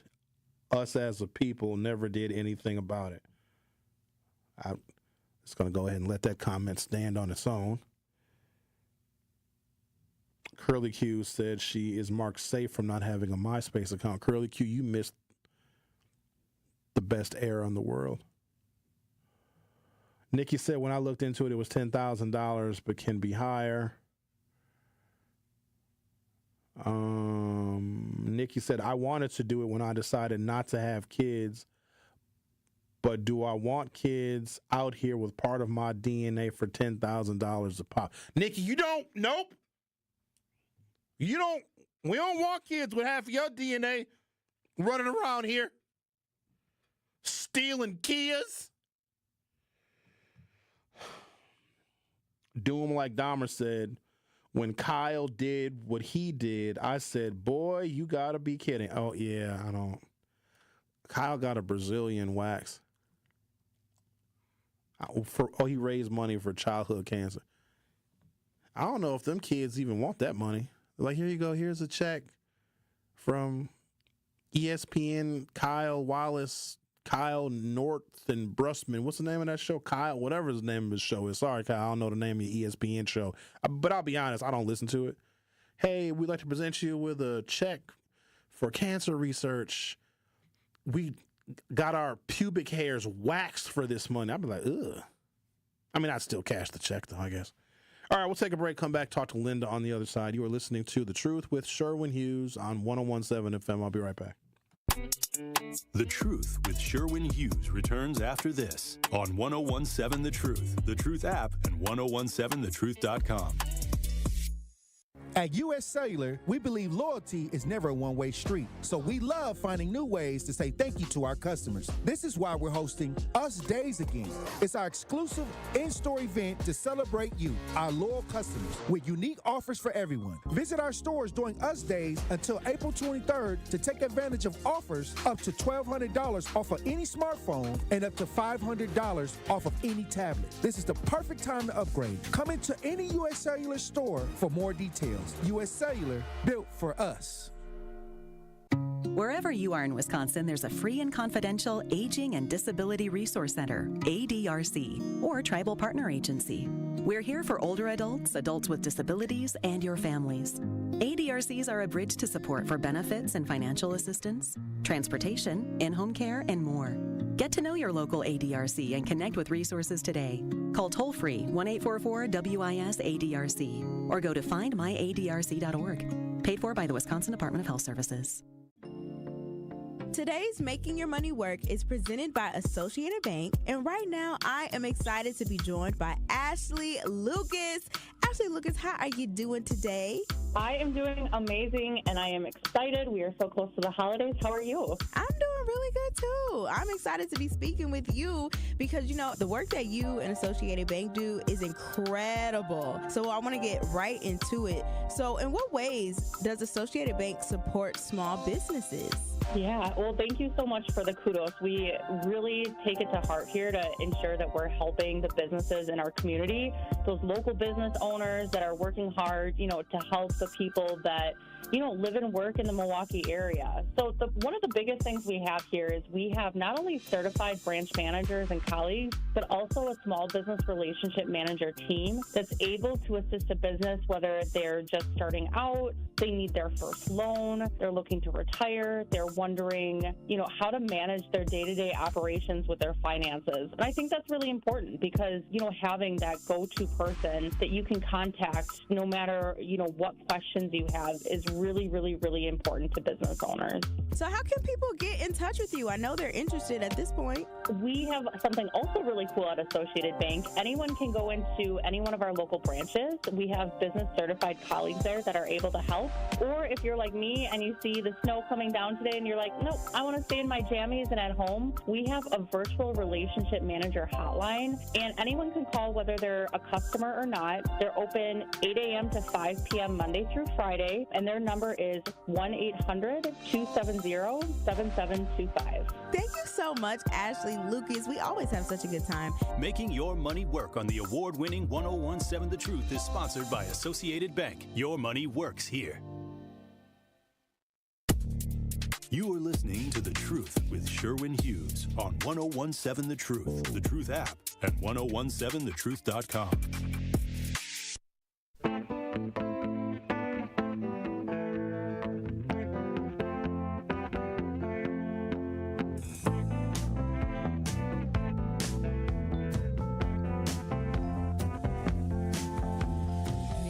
Andre says, what did anybody do about it as far as Project 2025? We need to resegregate on our own terms. Ain't nobody stopping us from segregating. Did you know that? I love when black folks say that. I love that. Thank you. I'm assuming you're black, Andre. We can segregate whenever we want to. They do it. They do it every single day. How come we ain't doing it? Private communities, private security, private schools, private clubs. Oh, you can segregate in plain sight because they are doing it. Not only are they doing it, they gave us the blueprint. But all you know what you need to segregate? Money, resources. If you have enough money, you can absolutely segregate. Let me be more clear. If you have enough money, you can disappear. You can go get you a 1,000-acre cattle ranch out in Montana. Won't nobody mess with you, come for you, bother you, nothing. You won't even feel racism. You'll just be out there on your land, and you'll have mountains to look at and grass. That's right. Ain't nobody stopping us. Problem is, the people that want to segregate think that we are going to want to be segregated with them. The people that I have seen over the years that say, oh, Sherwin, we're going to segregate. We need to segregate. They're the ones with the idea. They might even have some structure as to how it would work. Okay, and I'm like, oh, okay. So you're going to have land, and you're going to have, production and resources. You're going to have a government and law enforcement and a way to have income and security. They're going to have all of the things, right? But I'm thinking to myself, I don't want to be there with you. I don't want to segregate with you. So good luck.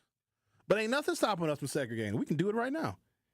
In fact, people do it all the time. Are you guys familiar with a person that may have moved away from Milwaukee? They're segregating themselves from the city of Milwaukee.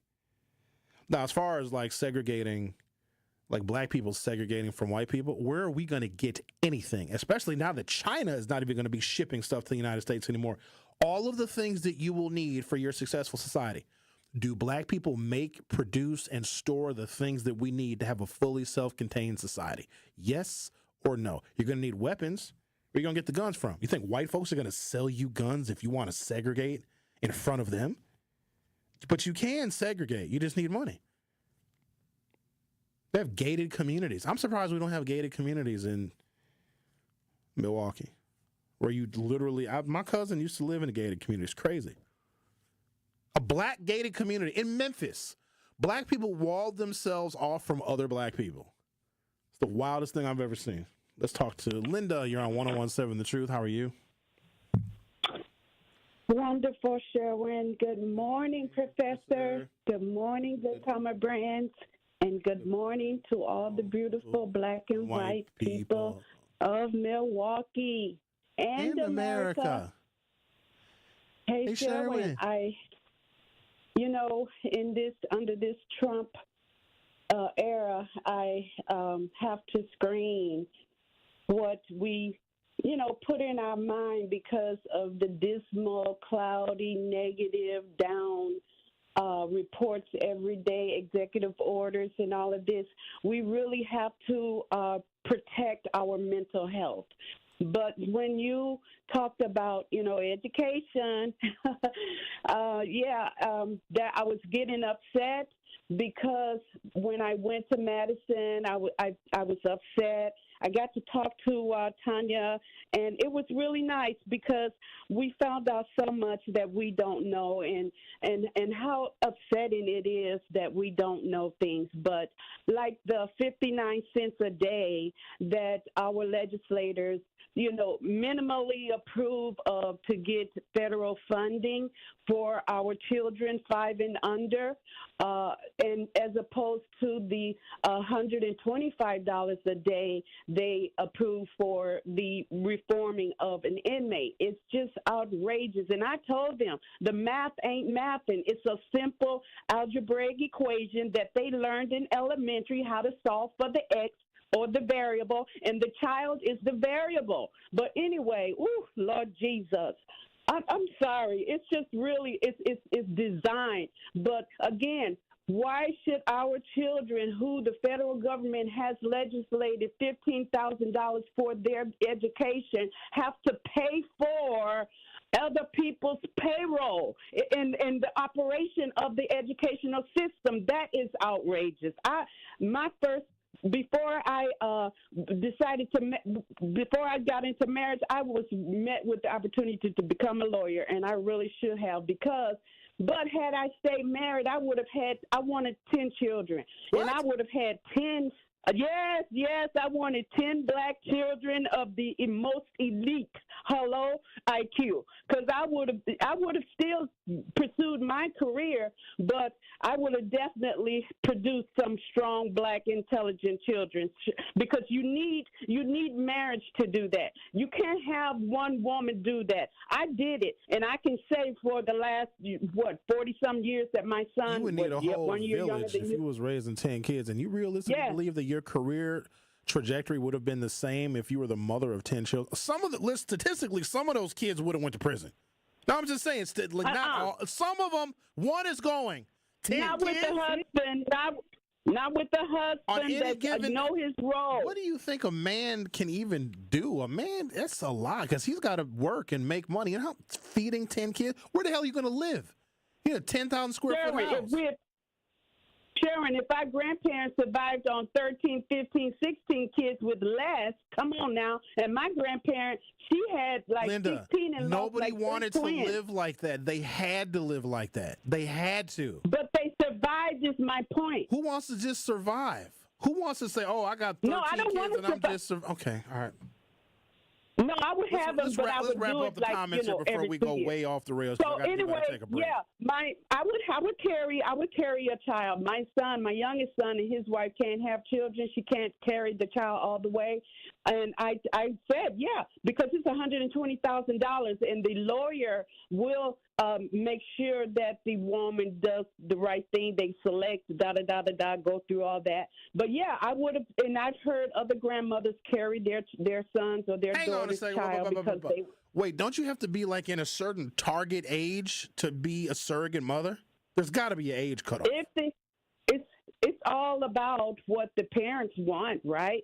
So if they it's feel also that about that the mother biology of the mother that's the surrogate. It can't be, the parents can't be like, I want this 82-year-old woman to carry our baby. Plus, black women die in childbirth too. There's that too. See, I've heard of a grandmother who was in her 50s. Yes, she was healthy, and she did that. She carried that child for her son. Yes, she did, and they're married.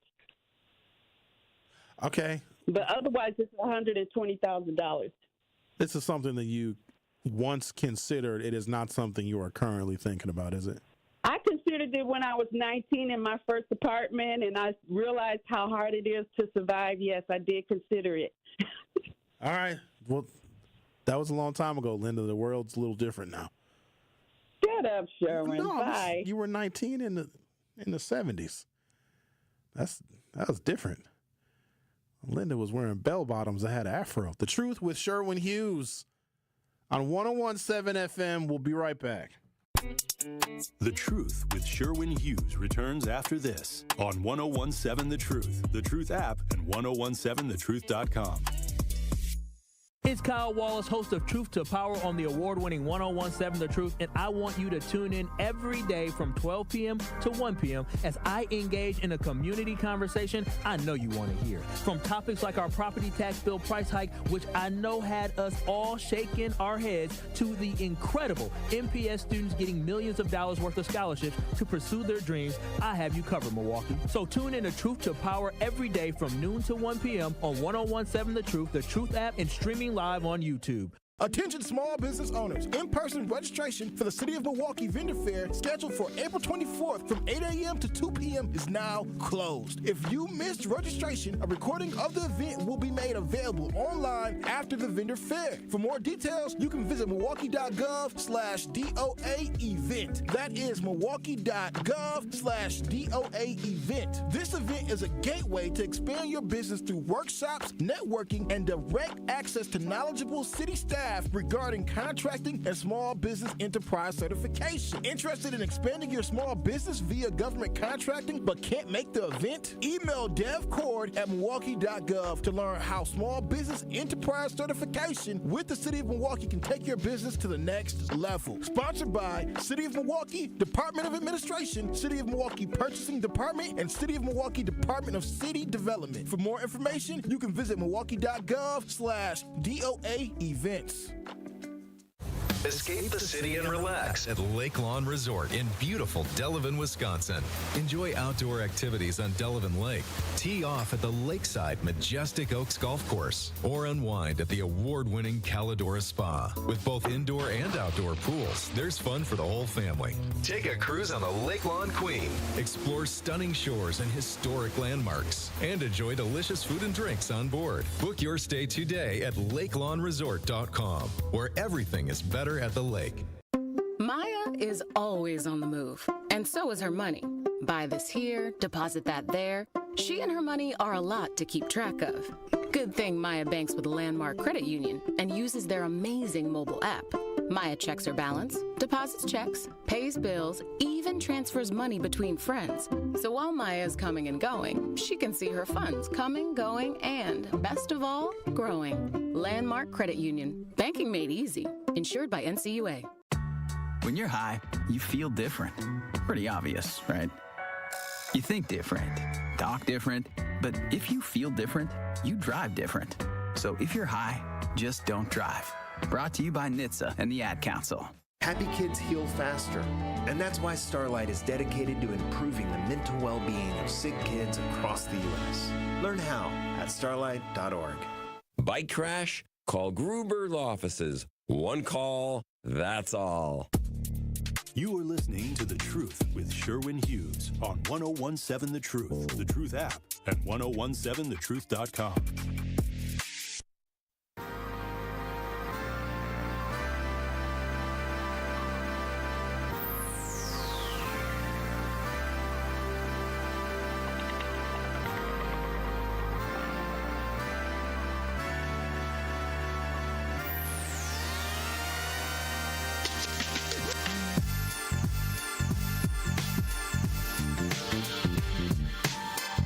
Can't tell me this candy dope or don't go hard. Yeah, I seen you bobbing your head. Ooh, don't let that sax kick in. You all right? You all right? This one comes from the BrennanCenter.org. A guy named Michael Waldman wrote this piece. Usually politicians pretend to read books they haven't opened.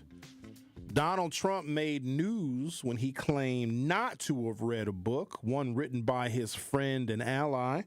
The 887-page Doorstopper is the Heritage Foundation's Project 2025 book that Trump claimed to know nothing about or have any idea who is behind it.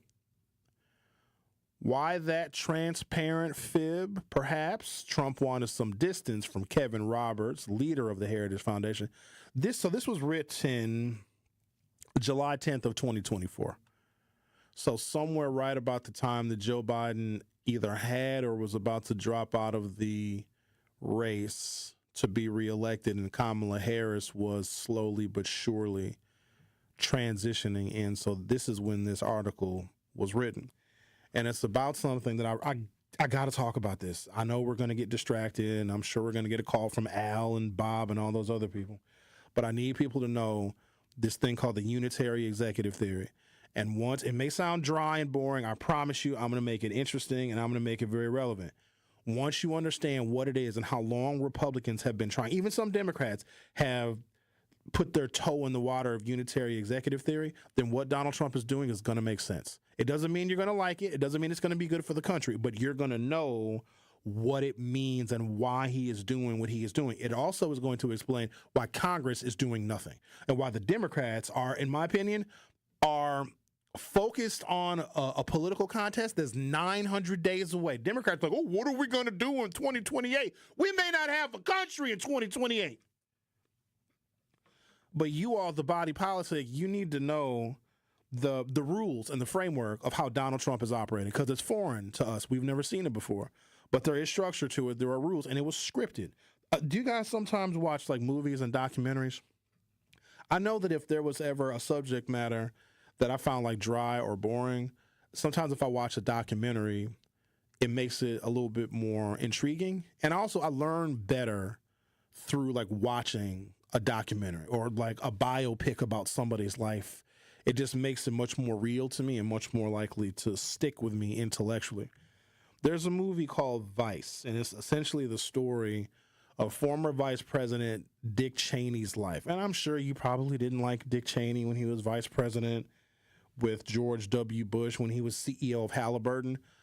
But he had a political history that went back to Richard Nixon. Richard Nixon tried to be what Donald Trump is today. So the Republicans have been working like in concert, side by side, with two things: wanting to overturn Roe versus Wade and getting a president that could use the Unitary Executive Theory. The Unitary Executive Theory means this in a nutshell, but I'm going to give you more details because some of you guys require more details. The president can do whatever they want, whenever they want, however they want to do it, however many times they want to do it. Courts be damned, Congress be damned. The president, because of Article 2 in the U.S. Constitution, can do whatever they want. Any executive function, including not enforcing some laws and breaking the laws in other cases, can do whatever they want all of the time. And there have been legal cases that have either strengthened or weakened the idea of Unitary Executive Theory. And so what they are doing right now is they printed out their manual, their blueprint for how they were going to execute Unitary Executive Theory. Because even if Trump would not have won the presidency, Project 2025 would still be in effect. It would just be a different person implementing it. Trump is the ideal one because he has no sense of political morality. And I say that because you're not going to hear Donald Trump come and give a speech or have a press conference today saying, I really am concerned about Head Start funding being cut. I love the babies very much. I love them. I love to make babies, or at least practice. You're never going to hear him say that. When it comes to the plight of just regular people, just normal, regular folks. They don't hurt nobody. They go to work. They go to Kroger, or they go to Metro Market and they go to the pasta aisle and they get ragu sauce. They're just normal people. They go check their mail, and when they get the mail, they're relieved when they don't have any mail because that means no bills came. You know, just regular people. Trump doesn't even consider the plight and the lives and the difficulty of regular people. So he was ideal to implement the Unitary Executive Theory, something that Republicans have been working on since Roe versus Wade. So they overturned Roe versus Wade in 2023. Unitary Executive Theory was next, and they got it. So I'm going to take a break. When I come back for hour 3, we are going to talk about Unitary Executive Theory, and I'm going to read some of your messages via our YouTube chat and the messages that came in via 833-212-1017. The Truth with Sherwin Hughes will be back for hour 3. The Truth with Sherwin Hughes returns after this on 1017 The Truth, The Truth app, and 1017thetruth.com. Our 4th annual Tory Low Community Cleanup presented by 1MKE is in the books and was a day to remember. Over 10,000 gallons of trash was collected by our nearly 300 volunteers in just one day. Together we made a difference and helped make our great city a little more beautiful. Thank you to all who came out and showed out for the community cleanup. And of course, thank you to our powerful partners, 1MKE, Cousin Subs, Ray's Coca-Cola, Landmark Credit Union, and Waste Management. Here at the new 1017 The Truth, we aim to be a staple in Milwaukee's Black community. We are committed to partnering with local organizations and supporting Black-owned businesses. We are proud to call Milwaukee our city and promise to be a positive reflection of our community. We look forward to celebrating Black culture and excellence with you every day as we make history and continue to uplift the voices in our city. Join us for the journey at the new 1017 The Truth, founded by Gruber Law Offices, Milwaukee Black Talk. At U.S. Bank, when they say they're in it with you, they mean it. Not just for the good stuff, the grand openings and celebrations, although those are pretty great, but for all the hard work it took to get there, the fine-tuning of goals, the managing of cash and workflows, and decision-making. They're in to help you through all of it, because together they're proving day in and day out that there is nothing as powerful as the power of us. Visit usbank.com to get started today. Equal housing lender, member FDIC, copyright 2024, U.S. Bank.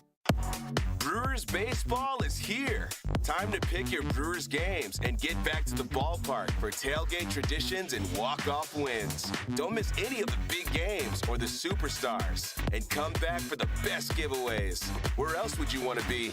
Brewers tickets for the 2025 season are on sale now. That's every game all summer long. Get on board for the show today. Grab your seats at brewers.com/ticket finder. Carrie, where's Tory Lowe and Dr. Ken at? I'm trying to knock these commercials out. How am I supposed to know, Sherwin? Well, I'm about to do their parts because my impressions are on point anyway. This is Dr. Ken Harris from Truth in the Afternoon, and I want you to download the Truth app in the Google Play Store and Apple Store so you can never miss my show or any of the award-winning 1017 The Truth. Really, Kyle? Sherwin, you are crazy. Sherwin, your impression of me is horrible. Move. Give me my mic. I guess I'll just repeat what Sherwin said. Go to the Google Play Store or Apple Store to download the 1017 The Truth app today so you can take the home of Milwaukee Black Talk with you wherever you are. Can't listen live? Download the new 1017 The Truth app on your smartphone today to catch up on all your favorite shows. Search 1017 The Truth on your Google Play Store or Apple App Store so you don't miss out on any of the action. Listen to the home of the 5K Gruber Cash Giveaway. 1017 FM, 1510 AM, WGKB Waukesha, and W269DL Milwaukee, a locally owned Good Karma brand station. You are listening to The Truth with Sherwin Hughes on 1017 The Truth, The Truth app, and 1017thetruth.com. Okay, right now we have a very, very, very special guest. Somebody I really, really admire. I think it's wonderful that he came all the way over here to do this 2 songs with me. Please give a big, big welcome for the one and only Dave Stewart.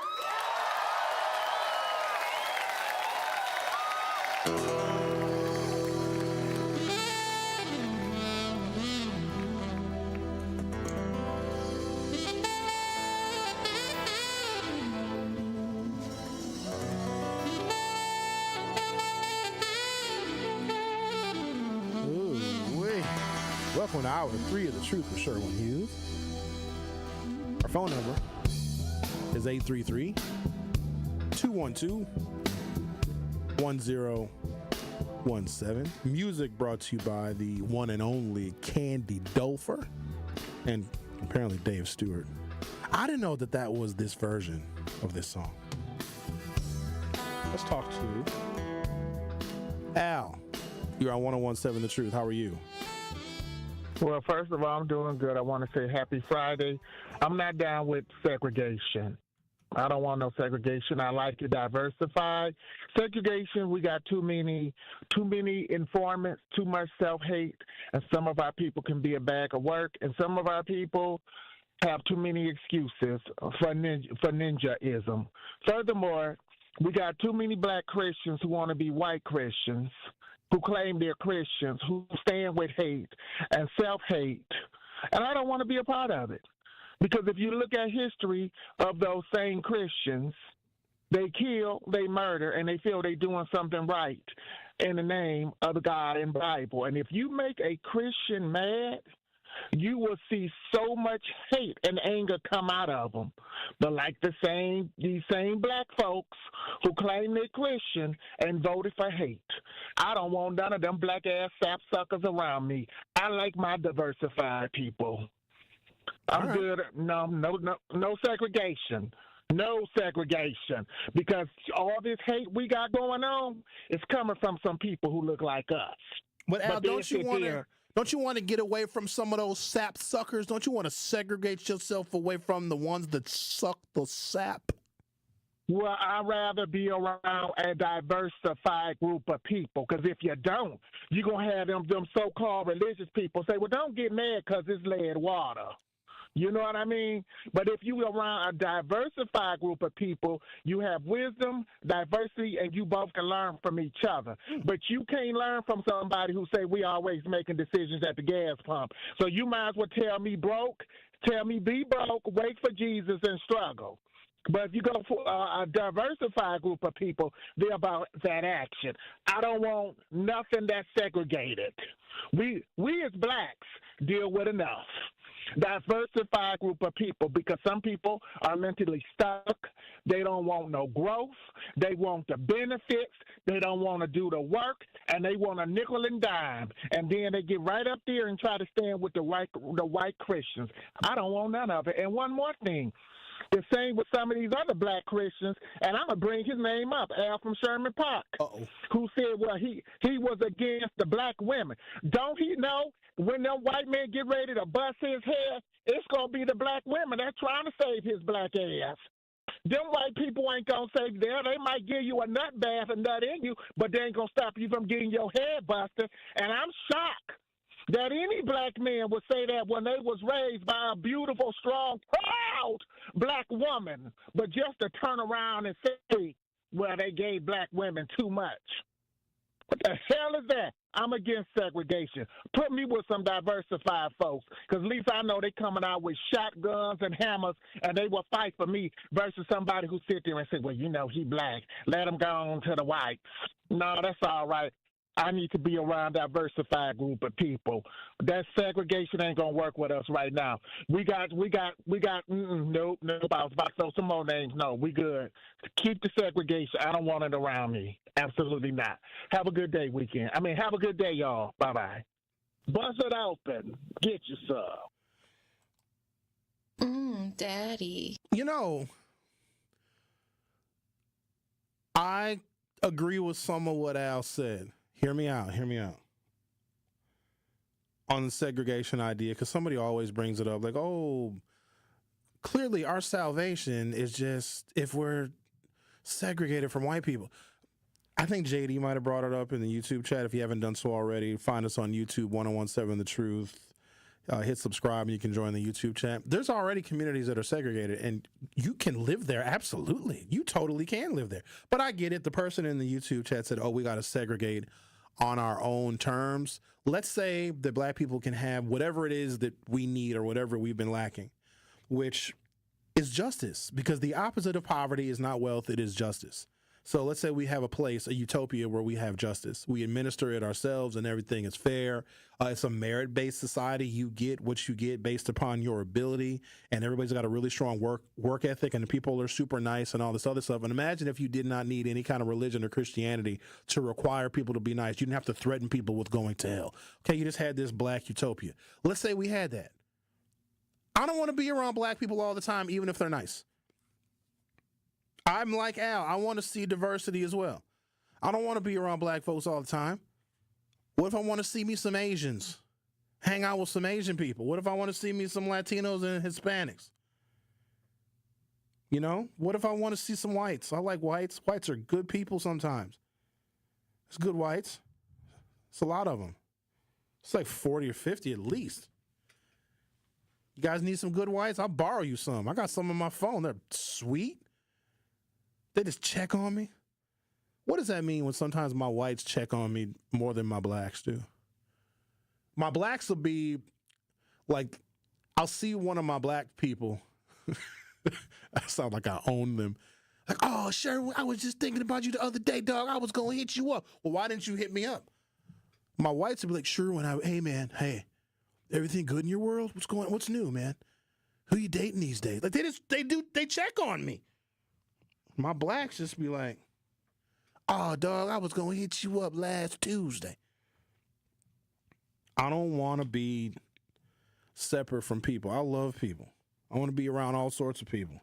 Because you can learn from people that have different perspectives. That's the point. There are people from other places who have realities that are very different than mine. I want to learn from them. I want to learn about them. I want to know what it's like where they're from. How did they figure out their problems? How did they solve their problems? Maybe they have a coping mechanism that we know nothing about. I don't just want to be around black people all the time. Now, I will admit, sometimes there is a familiarity and a comfort when I'm around black people, especially if I'm in a new space. I go to where the blacks are. I might get an invitation. I get a lot of invitations to stuff, and please don't be offended if I can't go. Sometimes I can't.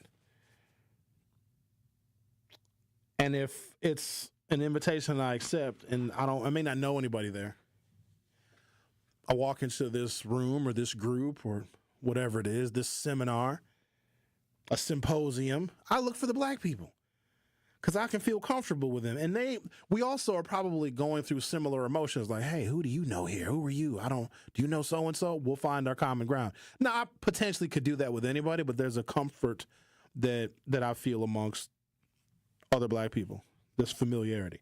But I don't need to be around black people all the time.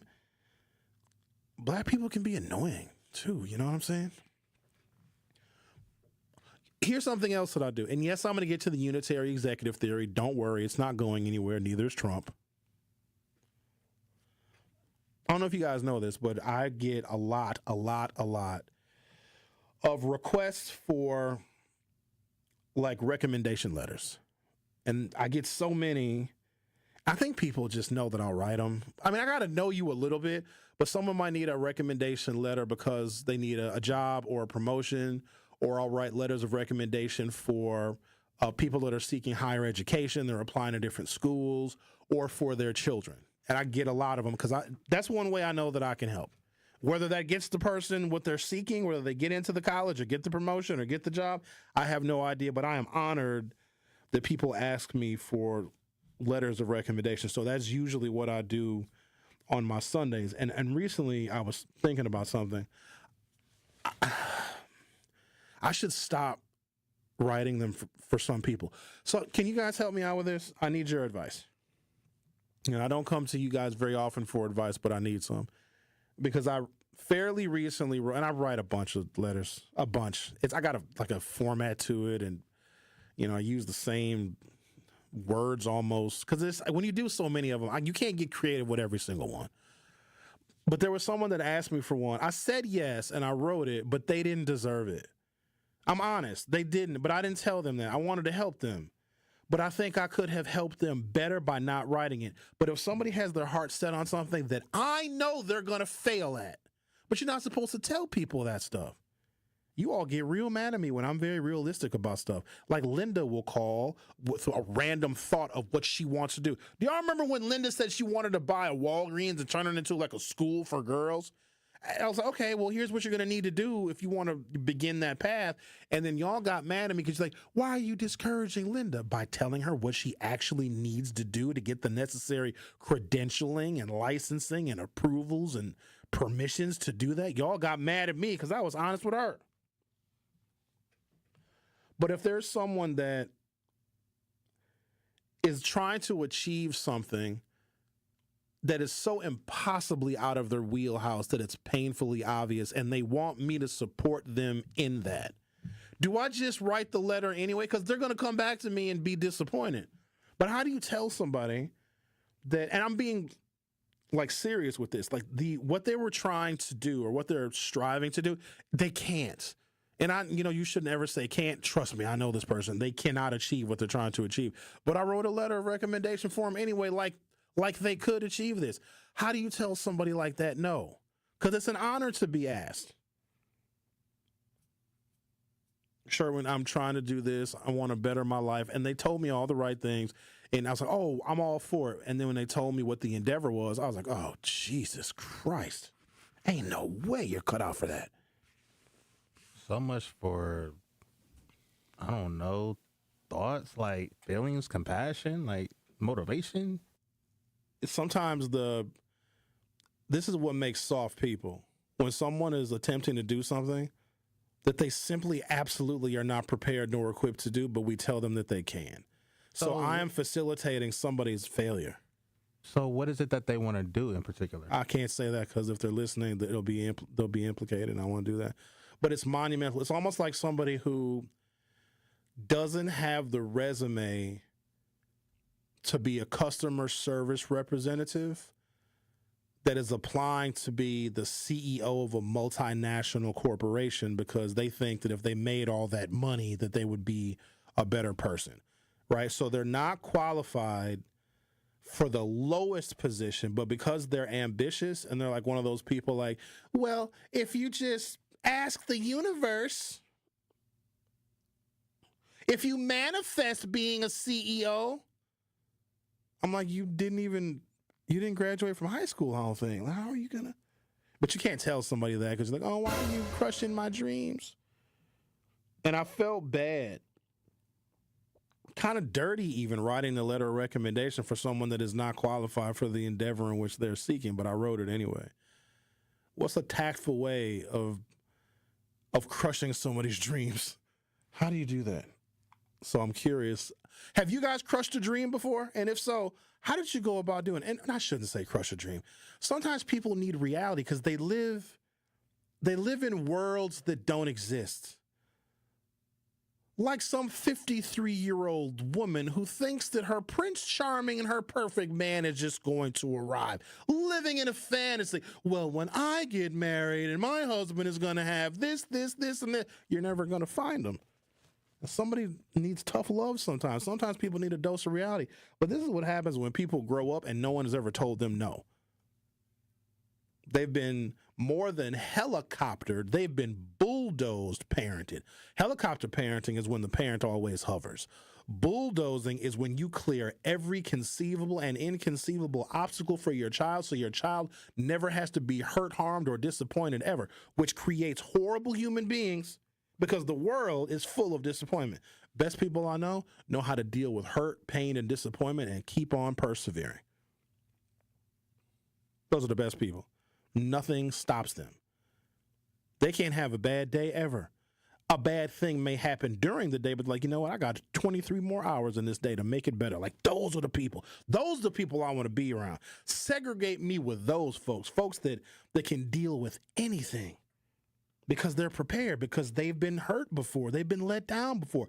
They've been disappointed before, but they took all of that hurt, all of that disappointment, all those times they've been let down, and they strengthened themselves with it. It was almost like another shield of armor that they got because they learned how to deal with disappointment. All right. Unitary executive theory. Usually politicians pretend to read books they haven't even opened. Donald Trump made the news when he claimed not to have read a book, one written by his friends and allies. The 887-page Doorstopper is the Heritage Foundation's Project 2025 book that Trump claimed to know nothing about. Why the transparent fib? Perhaps Trump wanted some distance from a guy named Kevin Roberts, the leader of the Heritage Foundation. Quote, "We are in the process of a second American revolution, which will remain bloodless," Roberts declared, "if the left allows it to be." Perhaps, too, Trump realized that if the public knew what was in the plan, it would send chills. I'm going to pause right there because you know what today is? Do you know what today is? 250 years ago today, Paul Revere took his ride to let the people of Concord and Lexington, Massachusetts know that the British were coming. This is the 250th anniversary of the start of the American Revolution. Now, I have a particular historical viewpoint with the American Revolution because we, our people, were still in bondage for another 90 years after. But it's still a historic day. And a quarter millennia later, we are, in fact, in another American Revolution, but I don't think it's the one that many people envision. It's an American Revolution where now Donald Trump is the general. He is the George Washington. We'll talk more about the Unitary executive theory on the other side. You're listening to The Truth with Sherwin Hughes on 101.7 FM. I'll be right back. The Truth with Sherwin Hughes returns after this on 101.7 The Truth app, and 1017thetruth.com. As clutch of a player to ever play basketball. It's Dame time on Season 4 of Behind the Bucks on Bucks Plus. This year, I was like, I need to impose myself more on this team. Explore Damian Lillard's journey to becoming a top 75 player in NBA history. That's what really had me feeling like this is going to be great. Behind the Bucks is presented by Gallagher, your trusted insurance broker, and H&R Benefits Consultant. Find Bucks Plus on bucks.com/plus, the Bucks app, and wherever you get podcasts. It's 101.7 The Truth. Dr. Ken Harris for Pella Windows and Doors of Wisconsin. There's lots of buzz surrounding the draft, but you won't find one seeping through Pella's windows and doors. In fact, you should make Pella your number one pick because right now you can take advantage of no interest financing options or free glass upgrades as long as you order by April 30th. Make a statement by adding Pella's architectural interest inside and out with maximum design flexibility. Their talented designers and installers can match your unique home through dramatic sizes, custom colors, finishes, profiles, product types, and more. Along with durable and distinguished details, all Pella products stand the test of time, which is why they confidently offer the best wood warranty in the industry. Don't miss out on no interest financing options or free glass upgrades at Pella Windows and Doors of Wisconsin. Certain restrictions apply, and the deal ends April 30th, so place your free in-home consultation today at PellaWI.com. Ready to buy your first house, move into your forever home, or simply refinance? At Associated Bank, they've got you. With the right lending plan and guidance, you can achieve your dreams. Your financial goals are closer than you think, and Associated Bank is excited to help you reach them. Learn more at associatedbank.com/lending or ask a banker for details. Subject to credit approval, member FDIC, equal housing lender. Finding stable housing shouldn't be a struggle. The Milwaukee Rental Housing Resource Center connects renters, property owners, and partners to the resources they need, whether it's rental assistance, legal aid, mediation, or tenant education. No matter what your situation is, you do not have to go at it alone. Get assistance today by visiting renthelpmke.org. That is renthelpmke.org, or stop by their office at 728 North James Lovell Street in Milwaukee. At the Milwaukee Rental Housing Resource Center, they are here for all your housing needs. Experience, knowledge, results. That's what really matters when you need help after a serious truck accident. You'll need a lawyer experienced in fighting and winning for people just like you. Gruber Law Offices has the resources, strong track record of success, and a team of experienced lawyers to take care of your needs. We've successfully helped people injured in big truck accidents for more than 35 years. Gruber Law Offices. One call, that's all. You are listening to The Truth with Sherwin Hughes on 1017 The Truth, The Truth app, and 1017thetruth.com.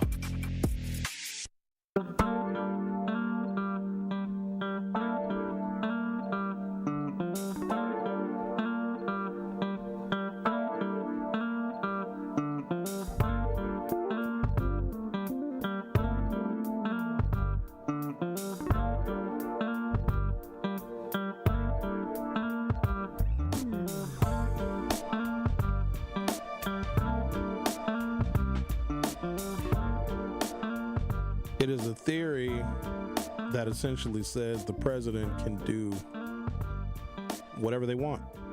They control the executive branch of government, and all of the duties that they execute fall within line of executing laws that are passed by Congress, even if the lack of execution of those laws could spell disaster for the rest of the country. It's essentially, when you elect a president, you are electing a complete and total leader, a leader of absolutely everything. Who you elect matters. The character of that person is of the utmost importance, and we elected somebody that even some of his diehard supporters have major complaints about him. But, they take the good with the bad, I suppose. The rule of law versus executive discretion. Rule of law at the core of American constitutionalism is the idea that not a single person is above the law. No one is above the law, including the president. And the Supreme Court's rulings are binding. What you're going to see is Donald Trump define the Supreme Court. They have already said that he needs to facilitate the return of Mr. Kilmar Abrego Garcia.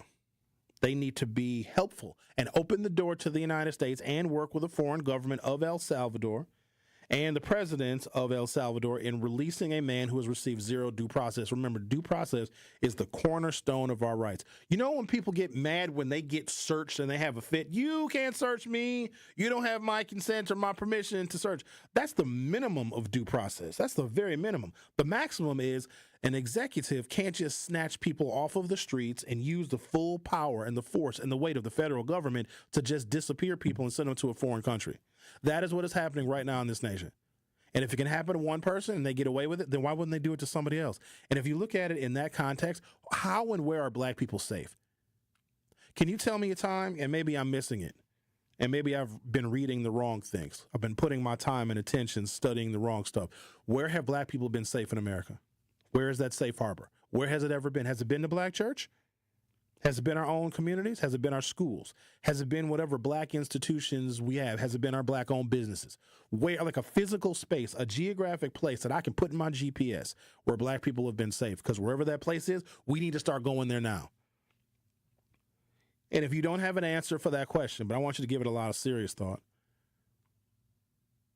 a safe place for African Americans where no harm can come to us, and if that place does not exist, then we are even less safe in this society where due process is being evaporated. Because all you have to do is create a narrative. You got to create a story about a group of people that they're either bad, they're deficient, they're undeserving, they're not helpful, they're lazy, they're very harmful. Create a narrative of those people. Fill in the blank with who you want it to be. They did it with Jews several times throughout the millennia.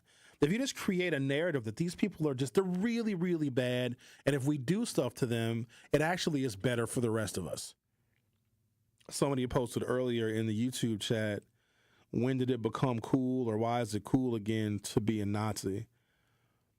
Because we didn't extinguish the ability for someone to espouse those views here in America, and we let terrorism hide under the guise of free speech. And when Donald Trump said in Charlottesville in 2017 that there are good people on both sides, there was a resurgence, a reinvigoration, if you will, of Nazism and that kind of white separatist, white supremacy in this country. Like that kind of white separatism in this country never needs comfort. It should always be made to feel uncomfortable. And Trump gave the Proud Boys and other groups a very comfortable home. In fact, isn't he trying to appoint Enrique Tarrio, like the dude that went to prison for sedition because he helped plan and organize January 6, 2021? I think Trump is trying to appoint him somewhere in the federal government. I'm not kidding you with this stuff. So where is a safe place for black folks? Because we need to get there now. And I hope it's enough room for all of us. So a little while ago, I was like, no. I don't want to segregate. Well, if there's a safe place for us, I might want to reconsider. But where is it? And it's not, you can't say something all poetic like, in your mother's arms. We all, as a community and as a people and as a race and ethnicity and a culture, can't just fit in mama's arms. Where is the safe place? Because in a country that I would say has already created and done a really good job of having that narrative stick, a bad narrative about black people. So we're not safe because we're seen as harmful. That's why Tamir Rice got shot. That's why Eric Garner was killed. That's why George Floyd was murdered. We're not safe. We don't get due process as it is. We didn't get due process when it was still expected and respected by the president and by Congress. Now due process is not. So where are we safe? And as I give you more information about the unitary executive theory, I want you to think about this deeply. Where is our safety going to be in a country that never really guaranteed our safety in the first place? And we always pat ourselves on the back, and rightfully so, for all the things we had to fight for. We use that verb a lot. Oh, we had to fight for this and fight for open housing, and had to fight to be respected as a human being, and we had to fight to register to vote, and had to fight to be able to, have some kind of political control over our own communities. Have you ever thought for a second what we were fighting? White people. Every fight that black people have engaged in and won. Now, sometimes we got to fight against ignorance, which our people can possess as well. But we've been fighting against white supremacy. Think about that. That is where we have been fighting and who we have been fighting. Now, that style of supremacy is ruling the world. And I say the world because it has the ability to put tariffs on our trading partners. It has the ability to zero out your 401k. It has the ability to take away your Social Security, and there's no letter you can write to somebody to get your Social Security back. The unitary executive theory says the president of the United States can do whatever they want, even if there is a Supreme Court order, and this is what I want people to really pay attention to. The Supreme Court is going to hold within the next week or two several people, maybe including the president, in contempt of court, criminal contempt of court. There was a massacre that took place called the Trail of Tears. There was a U.S. Supreme Court judge in 1832 that said, yeah, you can't take the land from the Cherokee people. The president at the time said, okay, fair enough. The Supreme Court ruled we can't take this land from the Cherokee people. All right, that's what the Supreme Court said. The president at the time said, then let that Supreme Court enforce the order. And guess what? They don't have the ability to enforce anything against the executive. And the Trail of Tears followed. Let's talk to, I got a couple of doozies here. Al from Sherman Park. Oh, boy. Hey. Oh, hey. Good morning. Good morning. Hey, Joe, Stop Radio. Yeah, so you were talking about the executive power to enforce Congress's law, but, Biden didn't enforce the building of the... Shut up. Brian, you're on 101.7 The Truth. Do y'all realize that Joe Biden ain't president no more? Can we stop living in the past like what Joe Biden didn't do? Can we, Brian, if you're going to bring up some stuff that Joe Biden did or didn't do, I'm going to hang up on you too. I ain't got time for this nonsense. I'm living in the present. Joe Biden is gone.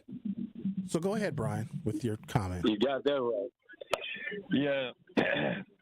I think that I'm just going to address your question. Where are we safe? Oh, yeah, that's a good question to address.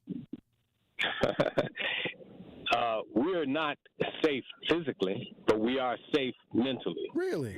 And if you can be the doom and gloom brother on the radio, then people like me and people that don't want to go for the doom and gloom, we can just look at Donald Trump as somebody that can't get what he's trying to do done to us. We have to use our minds and we have to use the universe, because if you're looking for a safe place, the safe place is in your perception. The safe place is in your brain. The safe place is in your mind, your thought processes. Your mind and your thought processes. All right, Brian, hold on this for a moment. Let's say you do, in fact, have that safe place in your mind and something universe, which I don't even think you really believe in. And if somebody snatches you off the street and tells you that you are guilty of a crime and you go to a prison in El Salvador, so then what? Are you still safe in your mind? You just think a bunch of positive thoughts while you're sitting in the sea cot till you die? First of all, look at it this way. Okay. You don't let nobody snatch you off. Oh, if somebody comes after you, ready to snatch you, you have a right to take them out as well. No, you don't. And the bottom line, well, you do. Rely on this. Know that everybody's going to pass away in the first place. Just pass away fighting for your life. Don't concede. Don't bow down. Don't try to negotiate. If somebody's coming after you with a gun to tell you have to go someplace, then you take them right along with you. Yeah, what if you're coming from church? You don't give a chance. You don't give them a chance. Okay. So That's what you don't do. So somebody who is getting disappeared, a bunch of government agents jump out of a van, and there's going to be, 15 or 20 of them. You kill them all is what you're saying, Brian. Don't let them take you. That's what you do when you're literally coming from church. You got to be prepared to take on 15. Okay. Always be prepared to die. Always be prepared to die, and do not be afraid of it. Didn't you just say that I was the doom and gloom person? Now, as black people, our safe place is being prepared to die? That doesn't make for a good weekend. If it gets that extreme, you have to do it that way. All right. Well, there's no negotiation on that. I would say see you later, but I'm not very hopeful of that fact. So I guess good luck, Brian. I hope it doesn't come to that.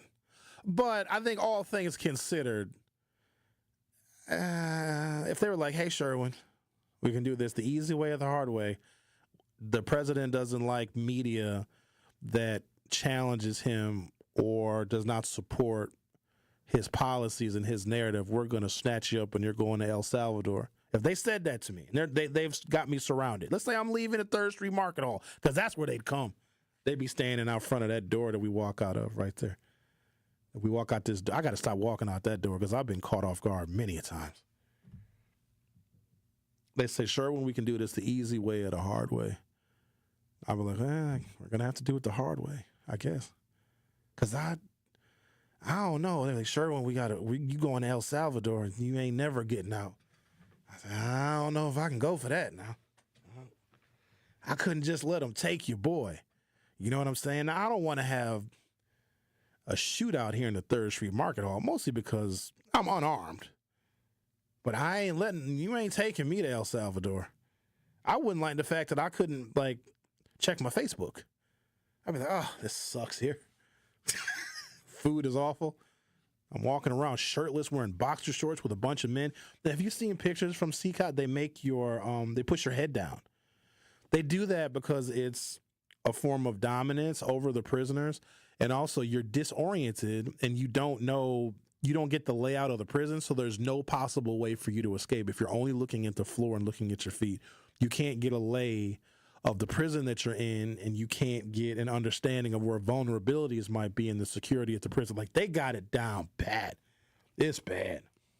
All right, I'm going to take a break, come back, give you a little bit more information about the Unitary executive theory, and this will give you a context and explain to you, what Trump is doing and why. The Truth with Sherwin Hughes. Will be right back.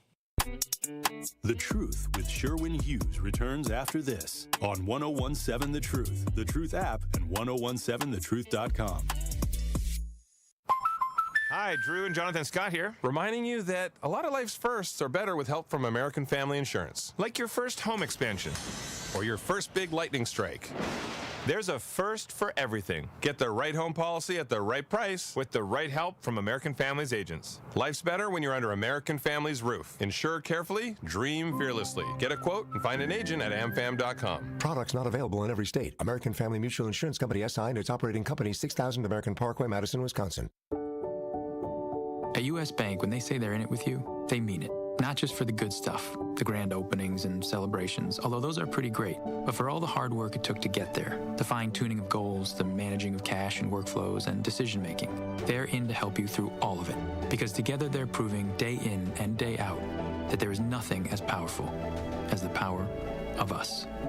Visit usbank.com to get started today. Equal housing lender, member FDIC, copyright 2024, U.S. Bank.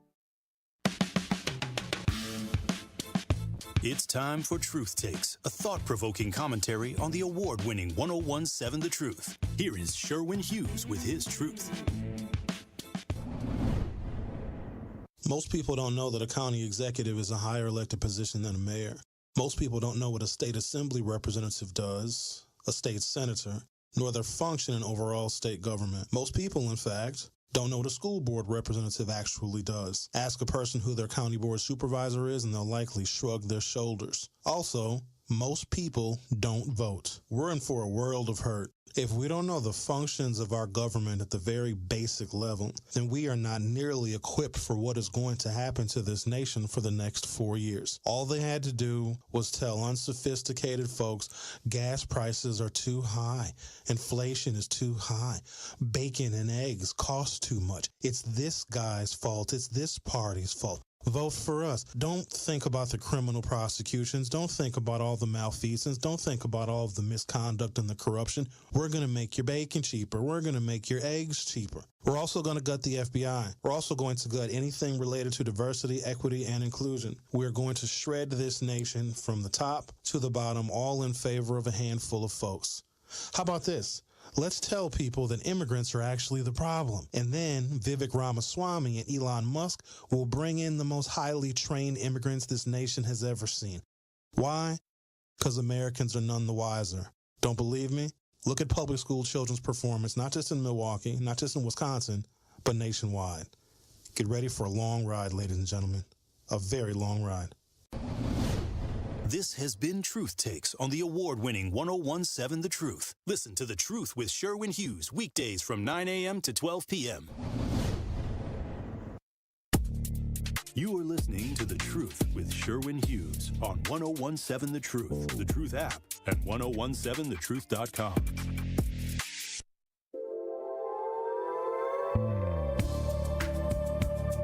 Truth Nation, gear up for a great time as Sports Milwaukee hosts Milwaukee Tailgate Week presented by Potawatomi Sportsbook. Set for April 24th through the 26th, Milwaukee Tailgate Week features a variety of gridiron activations for all ages, steeped in Milwaukee's iconic sports history, attractions, brews, restaurants, and venues. As the 2025 draft takes center stage in Green Bay, Sports Milwaukee and the Cream City are excited to welcome the football world back to Wisconsin. Get 50% off general admission tickets by using promo code VISIT. For tickets, go to visitmilwaukee.org/tailgate. That's visitmilwaukee.org/tailgate. Brought to you by Visit Milwaukee. Handcrafted, homegrown, world class. Also, ladies and gentlemen, make sure you continue listening because we're going to give you a chance to be our Gruber 5K giveaway selection for the week. You don't win the money. You just get entered to win the Gruber $5,000. Talking about the Unitary executive theory, giving you guys a bit of perspective on what it means. It espouses a maximalist version of the Unitary executive theory, the notion that the president personally controls the executive branch and can act free from any checks and balances. It's a fancy version of what Trump told civics students in 2019, quote, I have Article 2 of the Constitution where I have the right to do whatever I want as president. This agenda, which would undermine the independence of executive branch agencies, would reverse decades of efforts to depoliticize law enforcement, fiscal policy, and even science. Take the FBI. After abuses by J. Edgar Hoover, federal law gave the Bureau's director a 10-year term, thus extending the job across presidential terms and minimizing political involvement. Project 2025 would give the president the power to hire an FBI director loyal to him. Now, remember, this was written before Donald Trump was elected president, and Donald Trump has done everything that Project 2025 and the Unitary executive theory have laid out. It would upend the Justice Department, the Food and Drug Administration, the Securities and Exchange Commission, and Trump recently said that he wants Jerome Powell, the Fed chair, to be fired, and many other critical agencies. It would impose political and ideological control over questions like who should be prosecuted, there's no more due process, what medicines are safe, we have a Health and Human Services Secretary that's anti-measles vaccine, and whether friends of the president should be given a pass on insider trading. Marjorie Taylor Greene is now being investigated for insider trading. The Project 2025 book sets out in detail the plan to fire tens of thousands of civil servants and replace them with loyalists. Isn't that happening? For the month of March, 200,000 new layoffs were announced. Guess who those 200,000 people were? people that were employees of the federal government. While you may think that's good, those people that were fired have this thing called institutional knowledge. They know how that department is supposed to run. They know how that bureau is supposed to run. They know all of the details of all of the accounting and how you're supposed to do the reporting. All of those people have been fired. He is literally following Project 2025 step by step. Earlier in the show, I talked about the spelling bee and the academic aptitude of our children. Then I talked about how poorly African American children are performing when it comes to grade level on reading, et cetera, and reading comprehension. That has led us to a point right now where you got a vast majority of people that did not read or could not comprehend the 887-page playbook that is explaining what Donald Trump is doing right now. If a child's ability to learn and know how to learn forever is extinguished and is not fully exploited to that child's benefit, then as an adult, they're not going to pay attention. They're not going to read the important stuff. Let's talk to Tony. You're on 101.7 The Truth. How are you? All right. How you doing, Sherwin? Can you hear me? Not really. You're too muffled and too loud, so if you're on Bluetooth or speaker, you got to take us off. All right, hold on. All right, how about now? Can you hear me now? A little bit better. Yeah, go ahead. Okay, look, I'm going to make this quick because I don't know if you heard or not that Trump plans on cutting Head Start and energy assistance programs. Yeah, I talked about it. Have you heard that? No, I discussed it earlier, yeah. I just say, if you're a black person who voted for this man, God have mercy on your soul, because I'll never forgive you for this. I won't. Why cut Head Start? Why do this? And you still got these brothers out here saying, well, if he did better than I'm like, if you get a chance, one of your segments next week, could you please explain the difference between, because I'm an independent, can you please explain to people the difference between the Democrats and the Republicans? There's too many of us out here thinking, well, they're both the same. They are not the same. They're not the same. And maybe somebody who speaks more clearly like you can explain it to them how they are not the same. They do not have our interests in her like the Republicans do not have it at all. But I can't explain it to people like this. They're still suggesting. Tony, don't waste your time. There is no way that you can articulate to them if they don't know the difference between a Democrat and there's more difference between a Democrat and a Republican right now than there is a difference between a man and a woman. And if they don't get it, there's nothing you can say. There's nothing that I can say that can make them understand it. Plus, they wouldn't be listening to me anyway. So we're not going to waste our time with those folks. And plus, it's too elementary and it's too late. If somebody is a fully functioning adult that's paying their bills and paying their rent and their mortgage and taking care of kids, and if they don't know the difference between a Democrat and a Republican, we can't do nothing for them. They ain't going to listen to us even if we did give them the correct answer. They still going to find holes in our theory. So we ain't going to waste our time with those folks because it literally is too late. And I hate to have to say that, but I'm not wasting my time on elementary stuff. They should have known that coming out of 7th grade. And if they don't know it as a grown adult, I'm not going to be able to teach them. So good luck. That's all I have to say. Thanks anyway. Thanks. All right. Appreciate your call. Yeah, I'm not doing that. And if I did find a magic way to explain to somebody who it's clear that they can tell you the difference between a man and a woman, but you don't know the difference between a Democrat and a Republican? That's somebody that just does not know or understand at all. And there's nothing you can say in a conversation. Like, do you know how many years of education that person either didn't get or is missing if they are at this point in life and don't know the difference? Or they know so little about the political apparatus in this country, you don't have the time to talk to a grown, functioning adult like they're 13 years old, because that is how watered down you would have to give that explanation. I don't have time for that. So maybe one of y'all can do it. And I know somebody used to call and they're Sherwin, you got to make stuff, understandable for. No, I don't. I can't. There's other shows for that. There's other places you can go. Like, I don't know, the whole damn internet.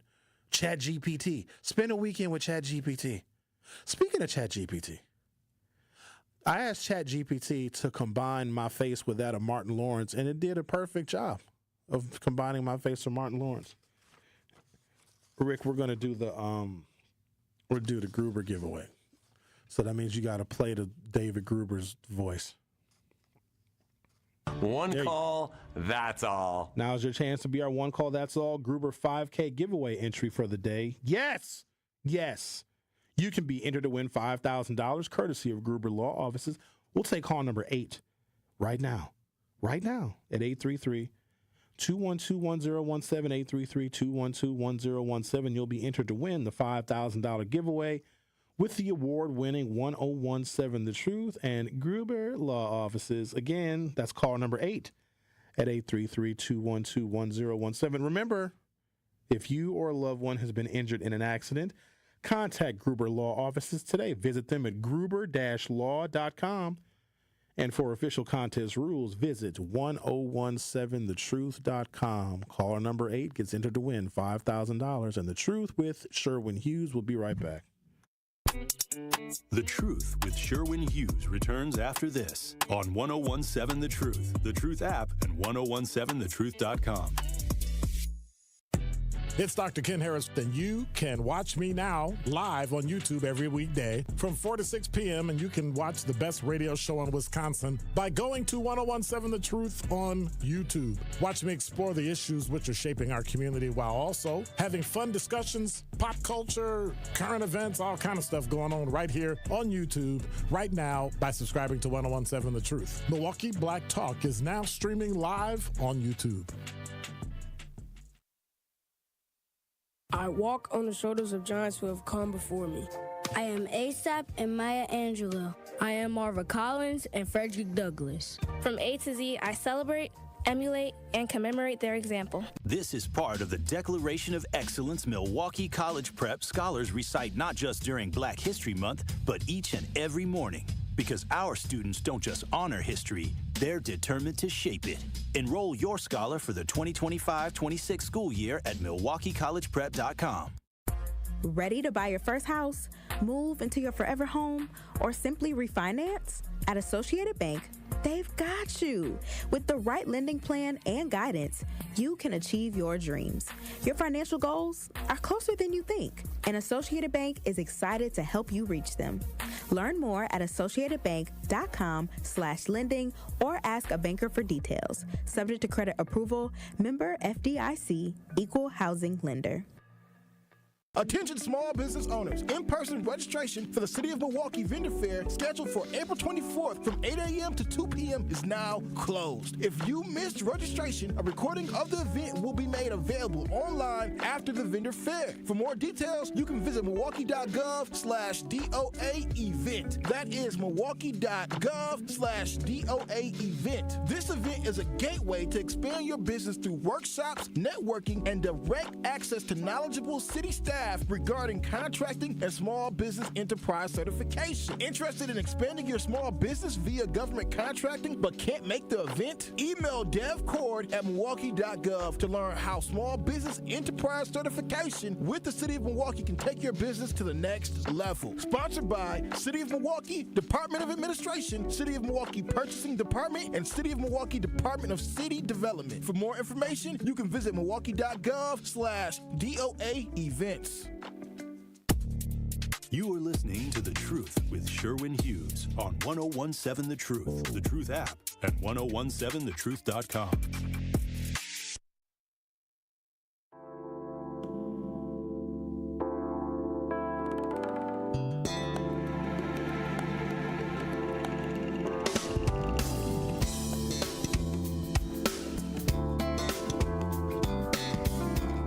Unitary executive theory, a conservative legal theory that holds the president controls the entire executive branch and has broad constitutional authority to direct or withhold enforcement of laws and decisions. This theory can be and has been stretched to justify non-compliance with any judicial rulings, especially in matters of national security or war powers. That's why Donald Trump said that we're being invaded, because he gives himself technically war powers, meaning he doesn't have to listen to the courts. He can defy the courts. And so what happened was, and I heard this a lot of this buyer's remorse after the election, how come Kamala Harris didn't explain it to us? How come you didn't explain it to us, Sherwin? Because I have enough respect for people to leave them to their own devices for them to find out about things that they're curious about. I can't break everything down to everybody. And sometimes I got to get so elementary that this show won't be worth listening to. If I'm sitting here as a 50-year-old man explaining the difference between Democrats and Republicans on this program where we've got to tackle much larger issues than that, then I wouldn't get anything done. There would be zero accomplishment. I give my people more respect to know that they have some basic understandings of the two political parties, especially when you see 90% of black people are voting for Democrats. If that doesn't spark intellectual curiosity for you to figure out why that is or why we reject the Republican Party and why most of us rejected Trump, there's nothing I can do for you. And I'm just being honest. I can't. It's like people will screw up and then they want to reform their lives, right? Like they didn't know anything about politics. They thought it was sweet. They thought it was cool to vote for Trump. Then they did. Now they want to know exactly how much harm is going to come to them. Now they want to know everything about politics because they didn't have those curiosities before. There's nothing I can do. It's too late for that. And didn't y'all go to school like a little bit? Or didn't you have just like conversations with friends and family? And maybe I have the advantage because I grew up in a political household. Like this was daily conversation for me growing up. And not just in my household, other households that I went to. I really was raised by a village and a community of people. I would go to my friends' houses for a couple hours before my parents came home from work.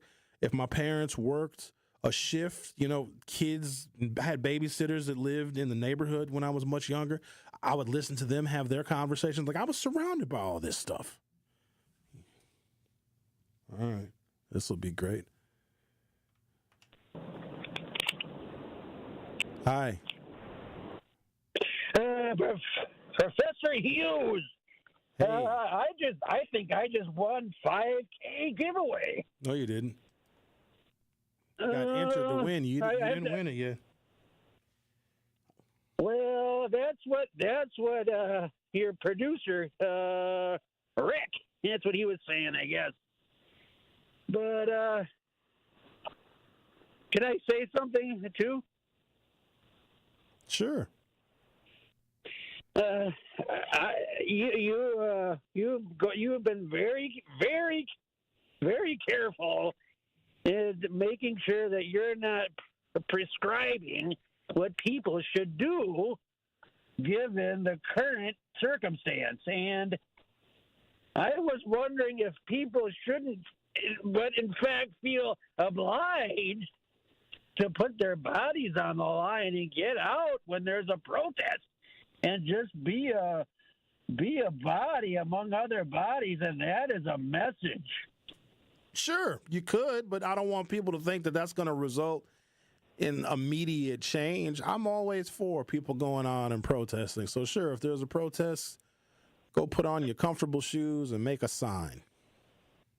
I have big squishy shoes for standing around all day, but okay, I'm glad to hear that you believe that that's possible. I was getting a little despondent thinking that because our bodies matter. Well, for the purposes of, bonding and connecting with other like-minded individuals that we otherwise may not have had any interaction with, these days and times are bringing people out that wouldn't normally be out in the streets protesting. But is it going to lead to something immediate? No, because right now Donald Trump has the ability, this unchecked ability, to run the federal government the way he wants to. Courts be damned, and the House of Representatives and the Senate be damned. So a protest is not necessarily going to interrupt that, but getting out in the streets and protesting and walking and talking and marching could be the foundation of building coalitions that we may need when we go to the ballot box in 2026. But it's a process. I agree. You always know how to put it right. I think that's right. Okay, well, appreciate that. Have a great weekend. And I was also thinking that maybe you could come on my radio show. Yeah, I have a little section for you. It could be like Sherwin's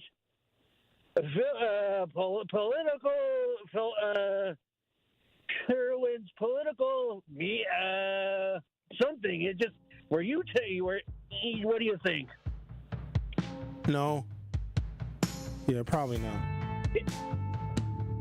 But thank you, though, for the invitation. We should do it, though. No. Don't you think we should? Because you could just tell, because I don't have a lot of listeners, but I think they like to hear from you. But I gotta go because my show is over. Have a great weekend, everybody. Truth to Power, Kyle Wallace is up next. Our 4th annual Tory Low